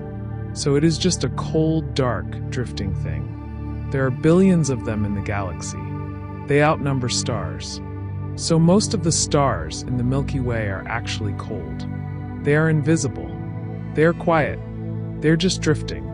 And we can imagine them floating past us in the dark. Not hot enough to shine. Not cold enough to freeze. Just there. Now let us think about the coldest temperature that has ever existed in the universe. That would be right now. The universe is colder now than it has ever been. And it will be colder tomorrow than it is today. And colder next year. And colder in a billion years. So the coldest temperature is always the present moment. The universe is cooling constantly. So you are living at the coldest time in the history of the universe. And tomorrow it will be colder. And the day after colder still. So the cold is not a destination. It is a process. It is a journey. It is a slow, steady drift towards stillness. And we are on that journey, whether we like it or not. But we do not have to like it. We just have to accept it. And acceptance is peaceful. Acceptance is the opposite of fear. When you accept that the universe is cooling, you can stop worrying about it. You can just let it happen. Let it cool. Let it slow. Let it sleep. And you can sleep with it. And we can take a moment to notice how the cold affects the human voice. When you speak on a cold day, your breath turns to fog. That fog is actually tiny ice crystals. They form because the warm, wet air from your lungs hits the cold air and freezes instantly. Your voice carries on that fog. So your words are frozen in the air for a moment. They hang there, white and soft, and then they disappear. That is a beautiful image. Words as ice, thoughts as crystals. And in space, there is no air, so your voice would have nothing to travel through. You could scream, and no one would hear you. Your voice would die in your throat. There would be no fog, no ice, no sound, just silence. So the cold of space is not just cold. It is mute. It is a place where no voice can travel, where no word can be spoken, where no sound can exist. That is why it is so good for sleeping. Because sleep is silent. Sleep is the absence of words. Sleep is the quiet of the void. Gently moving forward, let us think about the coldest object in the solar system that is not a planet or moon. That might be a comet. Comets come from the Oort cloud, a vast shell of icy objects at the edge of the solar system. The temperature there is about -260 degrees Celsius. Comets are made of ice and dust. When they fall toward the sun, they warm up. The ice turns to gas. The gas forms a tail. That tail is beautiful. It glows in the sunlight. So the cold creates comets. And comets create beauty. Without the cold, there would be no icy bodies. No tails. no wandering stars. So the cold is the mother of comets. The cold gives birth to these slow, frozen travelers that visit the inner solar system every few thousand years. And we can watch them in our mind's eye, drifting across the sky. Silent, cold, ancient. And then they go back to the cold. They go back to the Oort cloud. They go back to sleep. Let us take a quiet moment to think about the coldest layer of Earth's atmosphere. That is the mesosphere. It is about 50 to 85 kilometers above the surface. In the mesosphere, the temperature drops to about minus 90 degrees Celsius. That is colder than the Antarctic. And it is the layer where meteors burn up. When a meteor enters the atmosphere, it hits the air and heats up. But the air around it is incredibly cold. So the meteor glows, and the cold air surrounds it. That is a strange contrast. Fire and ice, heat and cold, together. In the mesosphere, there are also noctilucent clouds. These are the highest clouds on Earth. They are made of ice crystals, and they glow at night, lit by the sun from below the horizon. They are beautiful. They are cold. They are a reminder that even in the upper atmosphere, the cold is present. Even above our heads, the universe is reaching down, touching us with its frozen fingers. Now, as we continue, think about the coldest thing in your home that is not an appliance. That might be a window pane, or a metal spoon, or a can of soda from the refrigerator. But these things are not naturally cold. They are cold because we made them cold, or because the outside air made them cold. Natural cold is rare in our homes. We fight the cold. We insulate. We heat. We create a bubble of warmth. And that is what humans do. We are bubble makers. We make warm bubbles in a cold universe. Our houses are bubbles. Our clothes are bubbles. Our blankets are bubbles. And tonight, you are in a bubble. A warm, soft, safe bubble. The cold is outside. It is not allowed in. So you can relax. You can let the bubble hold you. You can let the warmth wrap around you. You do not have to be cold. You do not have to fight. You just have to be here, now, warm. And we can take a moment to notice how the cold affects the way we think. When you're cold, your thoughts get slower. You feel foggy. You feel sleepy. That is because your brain is using less energy. It is conserving heat. It is shutting down non-essential functions. That is why people in cold environments often feel calm. They are not agitated. They are not anxious. They're just slow, quiet, still. And that is a good state for sleeping. So the cold can be an ally. The cold can help you let go of your thoughts. It can help you stop worrying. It can help you sink into the darkness. So do not fight the cold of the night. Welcome it. Let it slow you down. Let it quiet your mind. Let it carry you into sleep. Because sleep is a kind of cold, a kind of stillness, a kind of absence. And that absence is not empty.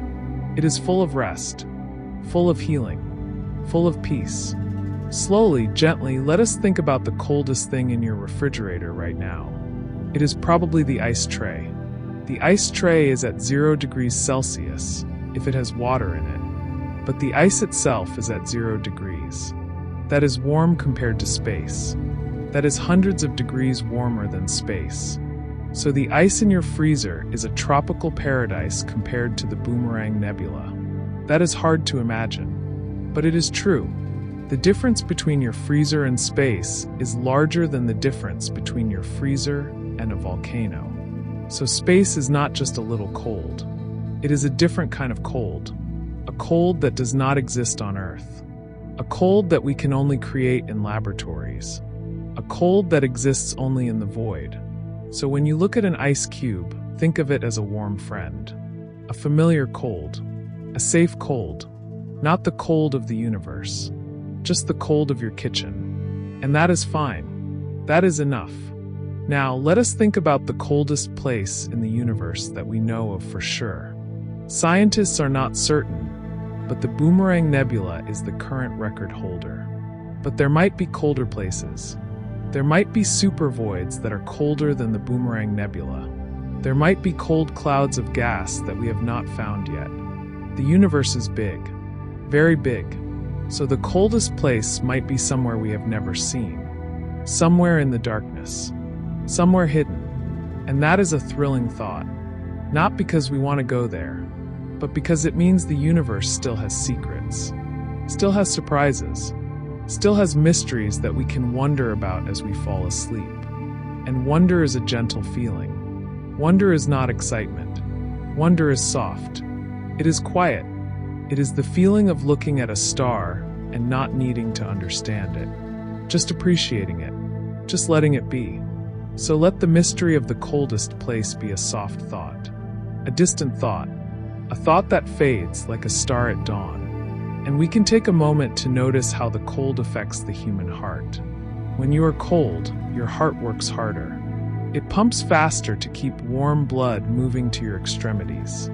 But if you get too cold, your heart slows down. It becomes bradycardic. It beats slower and slower. And eventually it stops. That is how cold kills. Not by freezing you solid, but by slowing your heart until it cannot restart. But that takes a long time. And you are not cold. You are warm. Your heart is beating softly, steadily, gently. It is doing its job. It is keeping you alive. So listen to it. Feel it. That soft thump in your chest. That is the sound of warmth. That is the sound of life. That is the sound of you resisting the cold. Not fighting it. Just resisting. Just staying warm. Just staying here. And that is enough. That is more than enough. Gently moving forward, let us think about the coldest star in the universe that we have discovered. There is a star called WISE J085510.83-071442.5. That is a long name. We can just call it the coldest star. It is a brown dwarf, about 7 light years away. Its temperature is about -48 degrees Celsius. That is colder than a freezer. So there is a star out there that is literally colder than your freezer. And it is not much bigger than Jupiter. It is dark. It is dim. It is almost invisible. But it is there. And it is moving, drifting through the galaxy. Cold, silent, alone. And we can imagine it, passing by, never seen, never felt, just a ghost in the darkness. And that is a peaceful image. A star that is not a star. A fire that is not a fire. A thing that is almost nothing. And yet it exists. It has mass. It has gravity. It has a place in the universe. Just like you. Let us take a quiet moment to think about the coldest temperature that is possible in theory. That is absolute zero. But absolute zero is impossible to reach. It would require removing all the heat from a system. But quantum mechanics says that even at absolute zero, there is still a tiny amount of energy. It is called zero-point energy. Even in the deepest cold, at the lowest possible temperature, particles still jitter. They cannot be completely still. So absolute zero is a limit, a horizon, a place we can approach but never touch. That is like sleep. You can approach sleep. You can get closer and closer. But you never know the exact moment you fall asleep. It is a transition, a boundary, a soft edge. So we can think of absolute zero as the sleep of matter, the point where everything rests. But it is a rest that can never be fully achieved. There is always a little movement, a little energy, a little life. So the universe will never be completely asleep. It will just get very, very close. And that is beautiful. Now, as we continue, think about the coldest known object in the universe that is not a star or planet. That might be a black hole. Black holes are not cold. They're actually very hot, in a way. Hawking radiation means that black holes emit heat. The smaller the black hole, the hotter it is. But the supermassive black holes at the centers of galaxies are very cold. Their Hawking temperature is billions of times below the cosmic microwave background. So they are actually absorbing more heat than they emit. They are colder than the space around them. So black holes are cold, incredibly cold, and they are also dark, and they are also silent, and they are also infinite. So black holes are like the ultimate cold, the ultimate stillness, the ultimate mystery. And we can think of them spinning in the dark, swallowing light, swallowing time, swallowing everything. But they are far away. They cannot hurt us.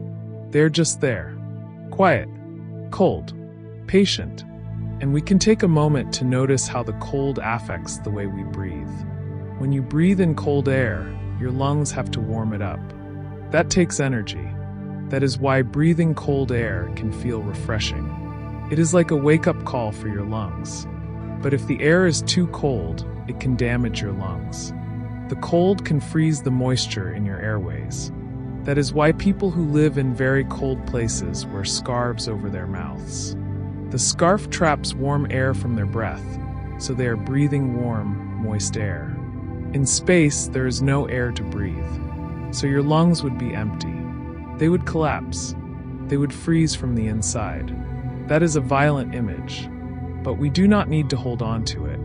We can let it go, because you are not in space. You are in a warm room. You are breathing warm air. Your lungs are happy. Your lungs are relaxed. Your lungs are pulling in soft, warm oxygen. And your body is using that oxygen to make heat, to keep you warm, to keep you alive. Slowly, gently, let us think about the coldest thing that is also very large. That would be a molecular cloud. These clouds are hundreds of light years across. They contain enough gas to make millions of stars. And they are cold, about 10 to 20 degrees above absolute zero. So imagine a cloud of gas that is bigger than a galaxy, and it is almost as cold as space itself. Inside that cloud, gravity is slowly pulling the gas together. It will take millions of years, but eventually, that cloud will become a cluster of stars. So the cold is not forever. The cold is a prelude, a waiting room, a place where the ingredients for stars sit quietly until they are ready to ignite. And we are made of those ingredients. The carbon in our bodies, the oxygen in our lungs, the iron in our blood, all of it came from stars. And those stars came from cold clouds. So we are children of the cold. We are warm because the cold came first. Now let us think about the coldest temperature ever recorded on a human-made object. That would be in a laboratory, as we have said. Scientists have cooled a piece of metal to within a few billionths of a degree of absolute zero. That metal is colder than anything in the universe, naturally. But it is very small, just a tiny chip, and it is surrounded by lasers and magnets and vacuum chambers. It is a delicate, fragile cold. It would warm up instantly if you took it out of the lab. So the cold we make is temporary. It is a visitor. It does not stay. But the cold of the universe is permanent. It is the background. It is the default. So we are the exception. We are the warm anomaly. We are the strange, hot little planet in the middle of infinite cold. And that is wonderful. That is precious. That is worth protecting. And tonight you are protecting it by being warm, by being alive, by being here. And we can take a moment to notice how the cold affects the way we move. When you are cold, your muscles get stiff. You move slower. Your reflexes are slower. That is why people in cold climates walk carefully. They know that ice is slippery. They know that falls hurt. So they slow down. They take smaller steps. They pay attention. That is a mindful way of moving. That is a peaceful way of moving. So the cold can teach us to be present, to be careful, to be gentle with ourselves. In space, there is no air resistance, so you could move very fast. But without a spacesuit, you would die. So the cold forces us to be careful, to respect it, to move slowly. And that is good, because slow is good for sleep. Slow is good for relaxation. Slow is good for letting go. So be slow tonight. Move slowly. Breathe slowly. Think slowly. Let the cold teach you. Gently moving forward, let us think about the coldest object in the solar system, that has been visited by humans. That is the moon. Astronauts have walked on the moon. The temperature on the moon ranges from 127 degrees Celsius in the day to minus 173 degrees Celsius at night. That is a swing of 300 degrees. So the moon is both incredibly hot and incredibly cold. But the cold is what the astronauts had to worry about. Their spacesuits had heaters. They had to keep their hands and feet warm. They had to protect themselves from the cold of the lunar night. And they did. They survived. They came home. So even in the cold of the moon, humans have been there. We have touched the cold. We have felt it, and we have learned from it. So the cold is not an enemy. It is a teacher. A harsh teacher, but a teacher. And we are students. And tonight, we are learning to rest. Let us take a quiet moment to think about the coldest temperature in the universe that we can experience on Earth. That would be in a laboratory, as we have said. But also, the Large Hadron Collider at CERN creates extremely cold temperatures. The magnets in the LHC are cooled to minus 271 degrees Celsius. That is colder than space. They use liquid helium to do this. The LHC is a ring of cold, 27 kilometers around. It is the coldest place on Earth. And inside that ring, particles are smashed together at nearly the speed of light. So the cold is used to create heat. Extreme cold allows extreme heat. The cold is a tool. It is a way to make the universe reveal its secrets. And we can think of that softly as we fall asleep. The cold is not just empty. It is powerful. It is useful. It is a key that unlocks the doors of physics. Now, as we continue, think about the coldest thing in the universe that is also very small. That would be a Bose-Einstein condensate. A cloud of atoms cooled to near absolute zero becomes a single quantum object. It is a superatom. It is the coldest matter in the universe. And it is also the most delicate. Any disturbance, any stray photon, any vibration would destroy it. So it must be kept in perfect isolation, in perfect silence, in perfect cold. That is like your mind right now. Your mind is a delicate thing. It can be disturbed by thoughts, by noises, by worries. So you are creating a kind of Bose-Einstein condensate in your brain. You are cooling your thoughts. You are slowing them down. You are letting them merge into a single, quiet state. That state is sleep. And sleep is precious. Sleep is delicate. So protect it. Do not let the noises in. Do not let the worries in. Just let yourself be cold. Be still. Be asleep. And we can take a moment to notice how the cold affects the way we see. When you are cold, your eyes water. That is because your tear ducts are trying to protect your eyes from the cold. The tears warm your eyes. They keep them from freezing. In very cold weather, your eyelashes can freeze together. Your eyelids can stick. It is uncomfortable, but your eyes themselves are warm. They are protected. In space, your eyes would be fine for a few seconds, but then the moisture on them would boil away. That is right, boil, because in a vacuum, water boils at room temperature. So your tears would boil, your eyes would dry out, and then they would freeze. So the cold of space is not just cold. It is also a vacuum, and the vacuum is worse than the cold. So we are lucky to have an atmosphere. We are lucky to have air. We are lucky to have pressure. We are lucky to be warm. Slowly, gently, let us think about the coldest planet that is known to science. There is a planet called OGLE 2005 BLG 390lb. It is about 5 times the mass of Earth. It orbits a red dwarf star about 20,000 light-years away. Its surface temperature is about minus 220 degrees Celsius. That is colder than Pluto. So it is a frozen world, a snowball planet, and it is probably covered in ice. Not water ice, but ice made of methane and nitrogen. It is a cold, dark, lonely place. But it is a planet. It is a world. It exists. And somewhere, maybe on that world, there is a mountain. A frozen mountain. A mountain that has never seen the sun. a mountain that will never feel warmth. And that mountain is beautiful in its way, beautiful in its stillness, beautiful in its cold. And we can imagine it far away waiting, for nothing, for no one, just being. Now, let us think about the coldest temperature that is comfortable for humans. That is subjective. Some people like it cold, some people like it warm, but most people feel comfortable between 20 and 25 degrees Celsius. That is our range. That is our bubble. Outside that range, we start to feel discomfort. Too hot, we sweat. Too cold, we shiver. So our bodies are finely tuned to a very narrow band of temperatures.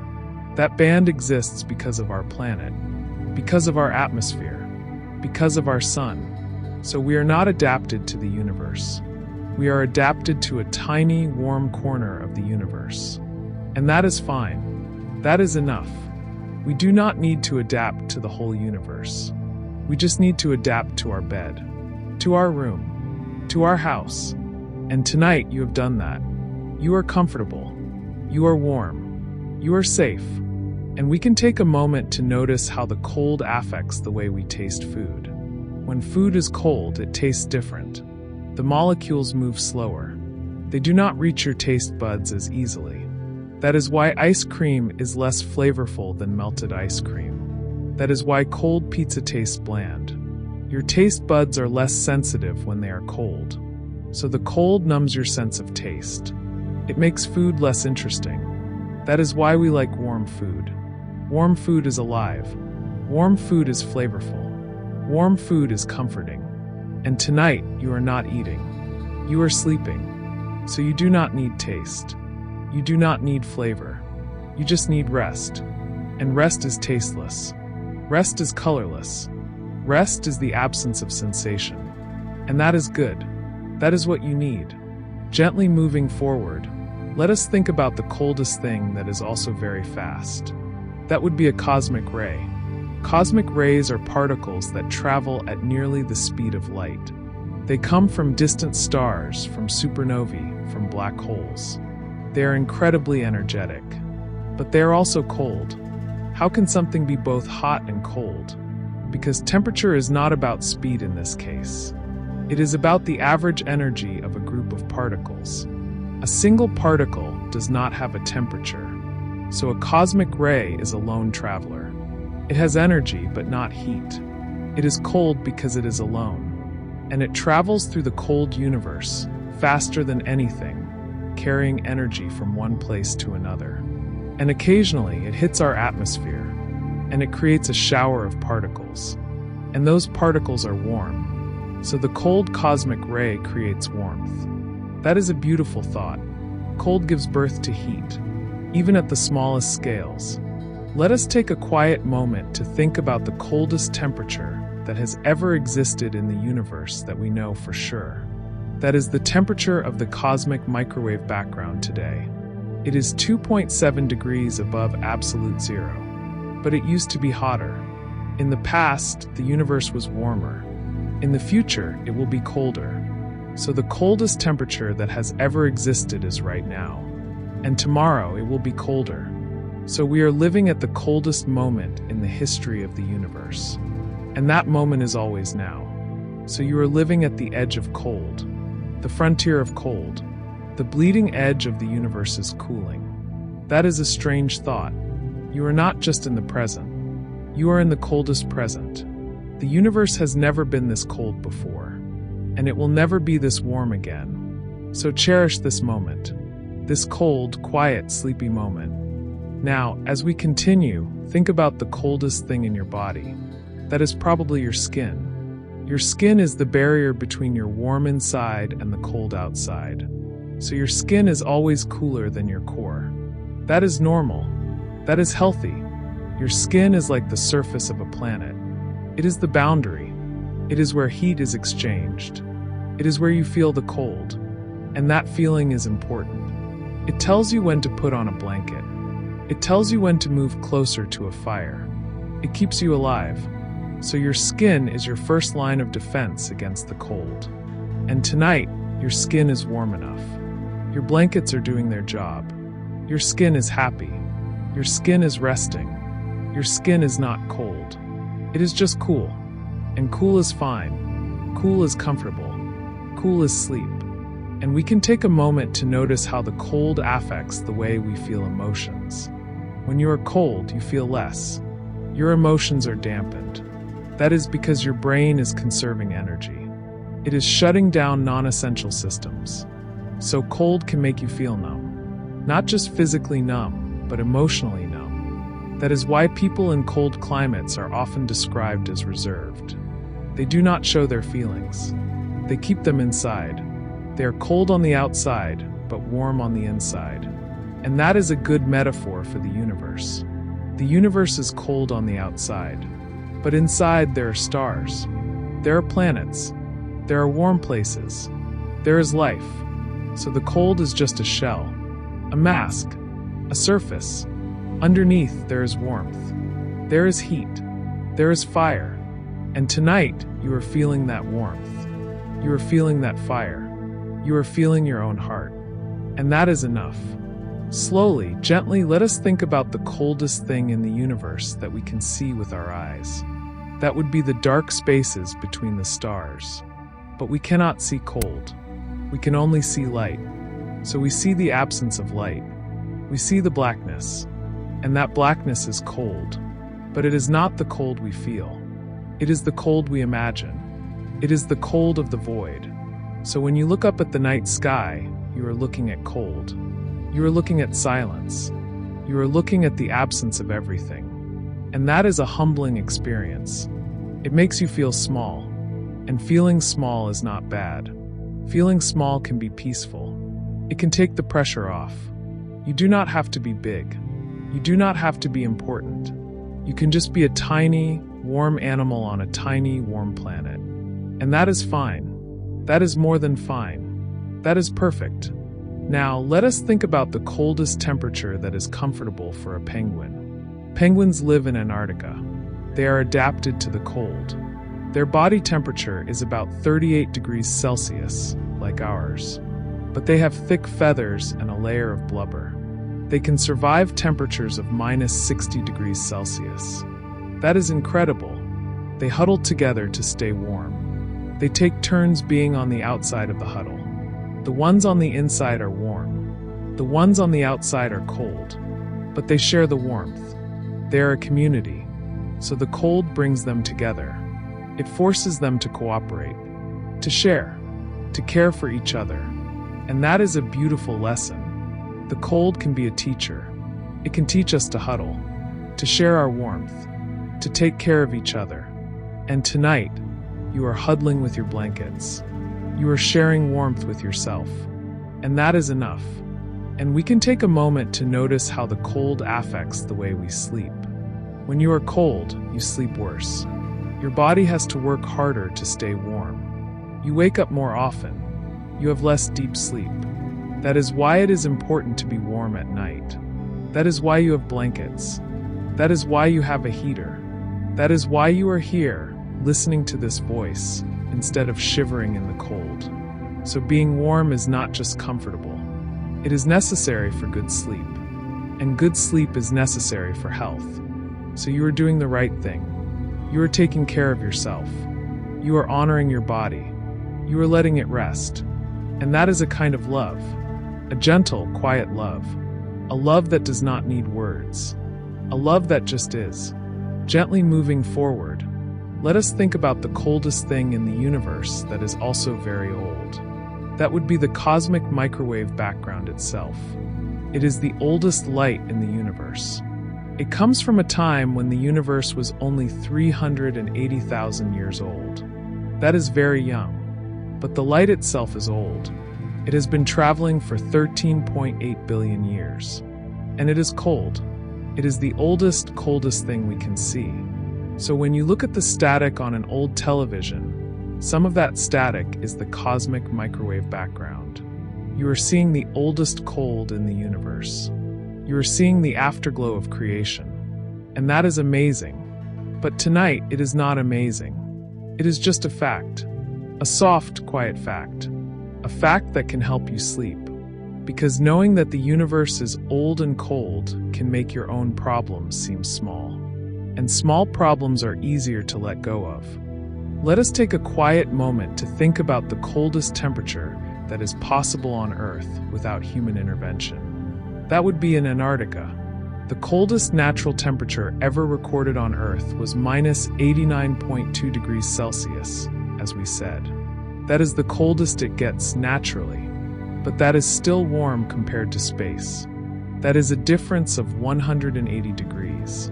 So Earth, even at its coldest, is a tropical resort compared to the void.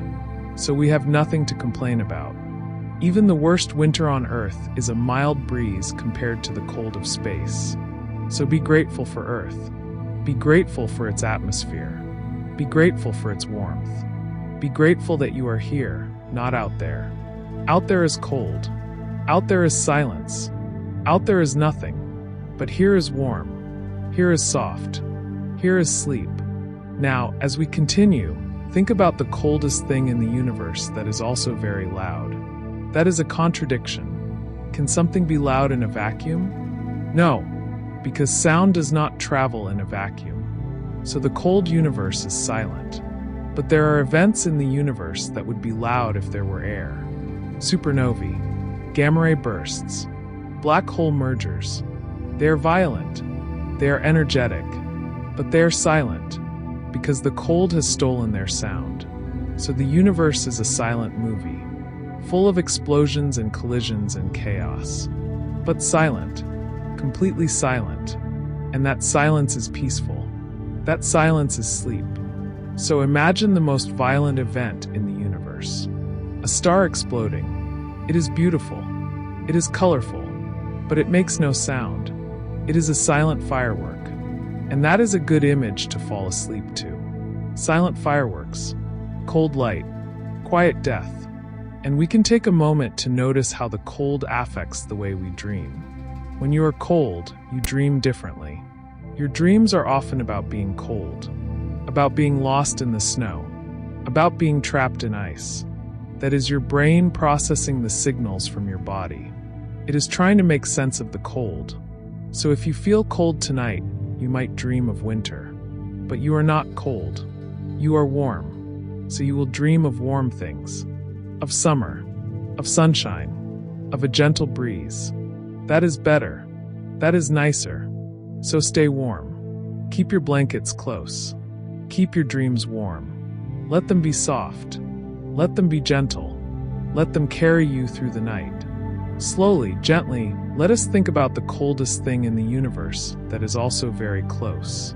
That is the space above your head. Right now, the air in your room is warm. But above your house, the air gets colder. And above the clouds, it gets much colder. And above the atmosphere, it is space. So the cold is not far away. It is just a few kilometers above you. It is right there, above your roof, above your street, above your town. The cold is always there, waiting. But it cannot come in, because you have a roof, you have walls, you have a door, you have created a barrier. So the cold is close, but it is not here. It is a neighbor, a quiet, distant neighbor, and you can acknowledge it. You can say, "Hello, cold. I know you are there, but I am warm, and I am staying warm." And then you can go back to sleep. Now, as we continue, think about the coldest thing that is also very beautiful. That would be a frost flower. On a very cold morning, frost can form on a window pane in the shape of flowers. They are delicate, they are intricate, they are made of ice crystals, and they are temporary. As soon as the sun rises, they melt. So their beauty is linked to their cold. They exist only because it is cold, and they disappear because it becomes warm.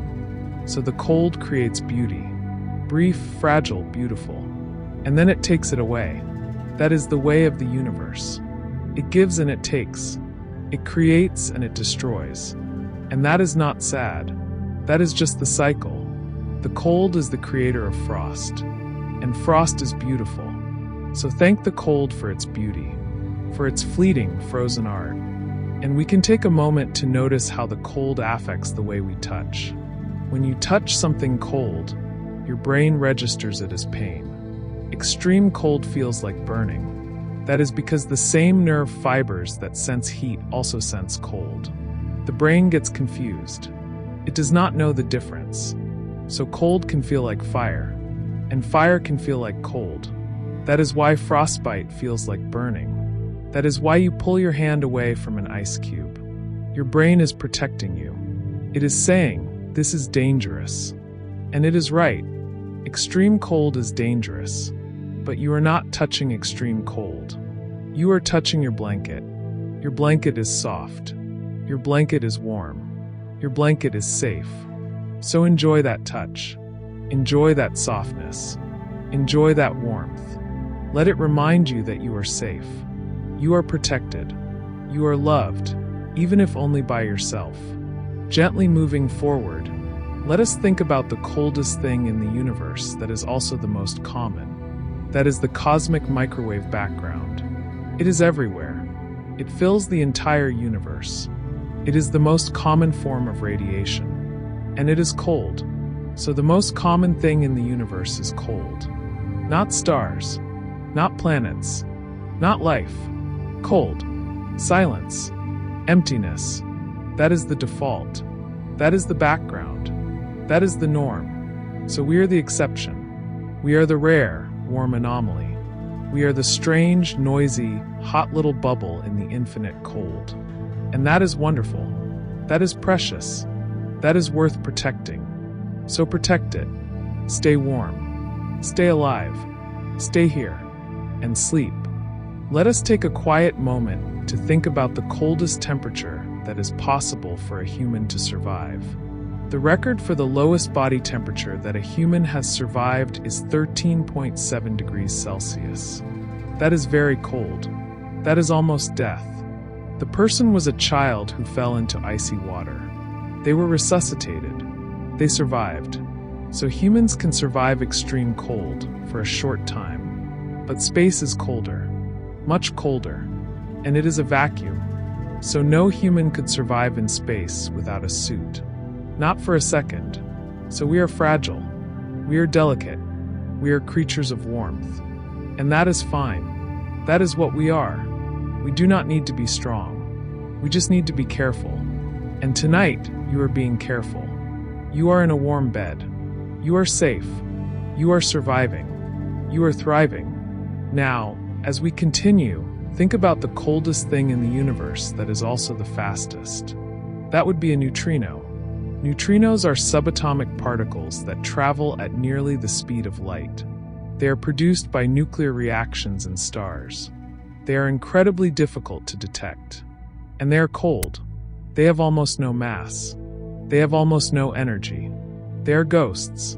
They pass through your body right now, millions of them, every second. And you do not feel them. They do not warm you.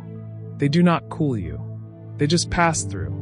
Like silence through a room, like sleep through a mind. So neutrinos are the cold messengers of the universe.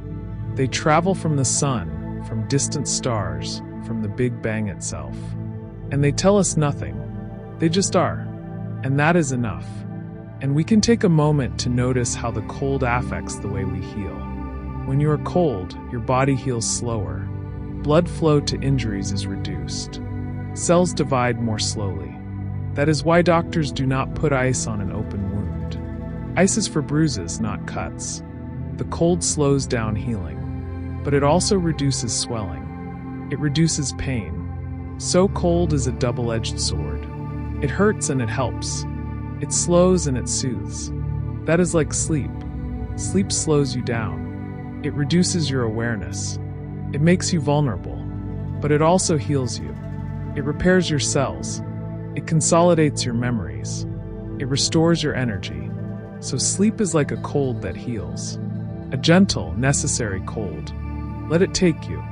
Slowly, gently, let us think about the coldest thing in the universe that is also the smallest. That would be a single atom, slowed down by lasers to near absolute zero. That atom is almost still. It is almost frozen. It is almost nothing. But it is still an atom. It still has a nucleus. It still has electrons. it still exists. So even at the smallest scales, the cold cannot erase existence. It can only slow it down. It can only quiet it, but it cannot stop it. There is always movement. There is always life. Even if that life is just the spin of an electron. Even if that life is just the vibration of a nucleus. So the cold is not death. It is just a slower kind of life. A quieter kind of existence. A sleep-like state. And that is what you are entering. A slower kind of life. A quieter kind of existence. Sleep. Now, let us think about the coldest temperature that is comfortable for a polar bear. Polar bears live in the Arctic. They are adapted to extreme cold. Their fur is hollow, which traps air and insulates them. They have a thick layer of blubber. They can swim in freezing water without getting cold. Their body temperature is about 37 degrees Celsius, like ours. So they are warm inside. They are just very well insulated. They are like you in your blankets. A warm core surrounded by insulation. So you are like a polar bear. A sleepy, warm polar bear in a den of blankets. And outside the cold is howling. But you do not care. You are warm. You are safe. You are sleeping. And we can take a moment to notice how the cold affects the way we think about time. When you are cold, time seems to slow down. Your brain processes information more slowly. Your reactions are slower. So the world seems to move in slow motion. That is why people in cold environments often feel like they have more time. They are not rushing. They are not hurrying. They're just being. And that is a good state for sleep. Sleep is the ultimate slow motion. Sleep is time passing without you noticing. Sleep is a break from the clock. So let the cold of the night slow down your sense of time. Let the minutes stretch. Let the hours fade. Let the night be long. Let the morning be far away. Gently moving forward, let us think about the coldest thing in the universe that is also the most mysterious. That would be dark matter. Dark matter is invisible. It does not emit light. It does not absorb light. It does not reflect light. We cannot see it, but we know it is there because of its gravity. It affects the motion of galaxies. It is everywhere, and it is cold, very cold, probably close to absolute zero. Dark matter does not interact with normal matter except through gravity. So it is like a shadow universe. A cold, silent, invisible universe that surrounds us. And we do not know what it is. That is a mystery. But mysteries are not scary. They are just questions without answers. And questions can be set aside. They can be left for tomorrow. Tonight, you do not need answers. You just need rest. Let us take a quiet moment to think about the coldest temperature that is comfortable for a fish. Fish that live in the Arctic have antifreeze proteins in their blood. These proteins stop ice crystals from forming. So the fish can swim in water that is below 0 degrees Celsius. The water is liquid because it is salty. But the fish are cold. Their body temperature is the same as the water. They are cold-blooded. They do not generate their own heat. So they are cold, but they are alive. They are moving. They are eating. They are surviving. So cold does not mean death. It just means a different way of living. A slower way. A quieter way. A way that is closer to sleep. Now, as we continue, think about the coldest thing in the universe that is also the most distant. That would be the edge of the observable universe. The light from that edge has been traveling for 13.8 billion years. The objects there are very young. They are galaxies just forming, and they are cold. The cosmic microwave background at that distance is warmer, because we are seeing it as it was in the past. But the objects themselves are cold. The space between them is cold. Everything is cold. So even at the edge of our sight, the cold is there. It is everywhere. It is the universal constant. The one thing that does not change. The cold is always with us. And that is not a bad thing. It is just a thing, a fact, a background, a quiet companion. And we can take a moment to notice how the cold affects the way we breathe. We said this before, but it is worth repeating softly. When you breathe in cold air, your lungs have to work. They have to warm that air. They have to humidify it. That takes energy. That is why breathing cold air can feel refreshing. It wakes you up. But if you breathe cold air for too long, your lungs can get tired. They can get sore. They can get inflamed. So it is good to breathe warm air at night. Warm air is gentle on your lungs. Warm air is easy to breathe. Warm air is sleep. So breathe deeply. Feel the warm air fill your lungs. Feel your chest rise and fall. Feel the rhythm, the slow, steady rhythm of sleep. Slowly, gently, let us think about the coldest thing in the universe that is also the most beautiful. That is the Orion Nebula. It is a cloud of gas and dust where stars are being born. It is cold, about 10 degrees above absolute zero. But it is also glowing. The young stars inside it heat the gas, making it shine. So the cold and the hot live together. The dark and the light. The silence and the song. The nebula is beautiful because of the contrast. The cold makes the hot seem hotter. The dark makes the light seem brighter. So the cold is necessary for beauty. Without the cold, there would be no contrast. No texture. No depth. Just uniform warmth. And uniform warmth is boring. Uniform warmth is sleep. Wait. No. Uniform warmth is not sleep. Sleep is not boring. Sleep is rest. Sleep is peace. Sleep is the absence of contrast. And that is beautiful too. Now, let us think about the coldest temperature that is comfortable for a cactus. Cacti live in the desert. It is hot during the day but cold at night.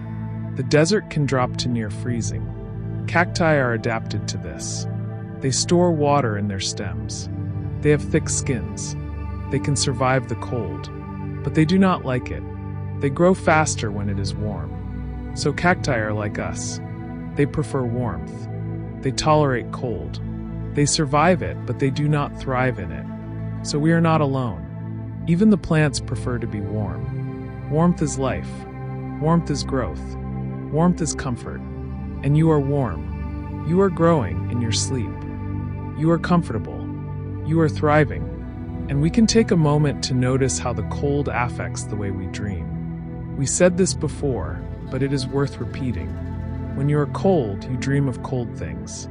When you are warm, you dream of warm things. So keep yourself warm tonight. Keep your dreams warm. Let them be dreams of summer, of beaches, of sunshine, of a gentle breeze. Let them be soft. Let them be pleasant. Let them be sleep. You deserve good dreams. You deserve rest. You deserve warmth. So take it. It is yours. Gently moving forward, let us think about the coldest thing in the universe that is also the most peaceful. That is the space between galaxies. The voids. The great emptiness. There is nothing there. No stars. No planets. No light. No sound. Just cold. Just silence. Just peace. And that is what you are moving toward. Not the void between galaxies, but the void inside your mind. The quiet place where thoughts stop. The cold place where worries freeze. That place is sleep. And it is peaceful. It is still. It is empty. And empty is not bad. Empty is rest. Empty is release. Empty is what you need. So go there. Go to the void. Go to sleep. Let us take a quiet moment to think about the coldest temperature that is comfortable for a human. We said this earlier, but let us say it again softer. Between 20 and 25 degrees Celsius. That is your range. That is your bubble. That is your home. You are inside that bubble right now. Your room is warm. Your bed is warm. Your body is warm. You are exactly where you need to be. You are exactly the right temperature. So do not move. Do not think. Do not worry. Just be. Just breathe. Just sleep. Now, as we conclude this long, gentle journey, think about the coldest thing of all. Not a place. Not a temperature. Not a thing. The coldest thing is the absence of everything. The nothing that existed before the Big Bang. The nothing that will exist after the heat death. That nothing is not cold. It is not anything. It is the absence of hot and cold. The absence of light and dark. The absence of space and time. That nothing is the ultimate peace. The ultimate rest. The ultimate sleep. And tonight, you are touching that nothing. Not in a scary way. In a soft way. In a sleepy way. You are letting go. You are fading. You are becoming nothing. Just for a little while. Just until morning. And that is good. That is necessary. That is sleep. And finally, softly, gently, let us think about this. The universe is cold because it is big. It is cold because it is old. It is cold because it is expanding. It is cold because heat spreads out. It is cold because there is so much emptiness. But you are not the universe. You are not big. You are not old. You are not expanding. You are small. You are young. You are here. And you are warm. So let the universe be cold. Let the void be silent. Let the stars be distant. You do not have to be like the universe. You just have to be like you. A warm, sleepy human in a warm, soft bed. And that is enough. That is everything. So close your eyes. Let go of this voice. Let go of these words. Let go of the cold. And sleep. Now the pacing slows even more. Softer now, quieter. We have traveled together through the cold, through the silence, through the vast, empty spaces. But now it is time to rest. The universe will keep cooling slowly, gently, forever. But you do not need to think about that anymore. You have done enough. You have listened enough. Now you can sleep. So let your breathing become shallow. Let your heart slow down. Let your mind drift away from words, away from thoughts, away from everything. There is nothing you need to do. There is nothing you need to remember. Just the soft darkness and the quiet and the warmth of your own body. Goodbye.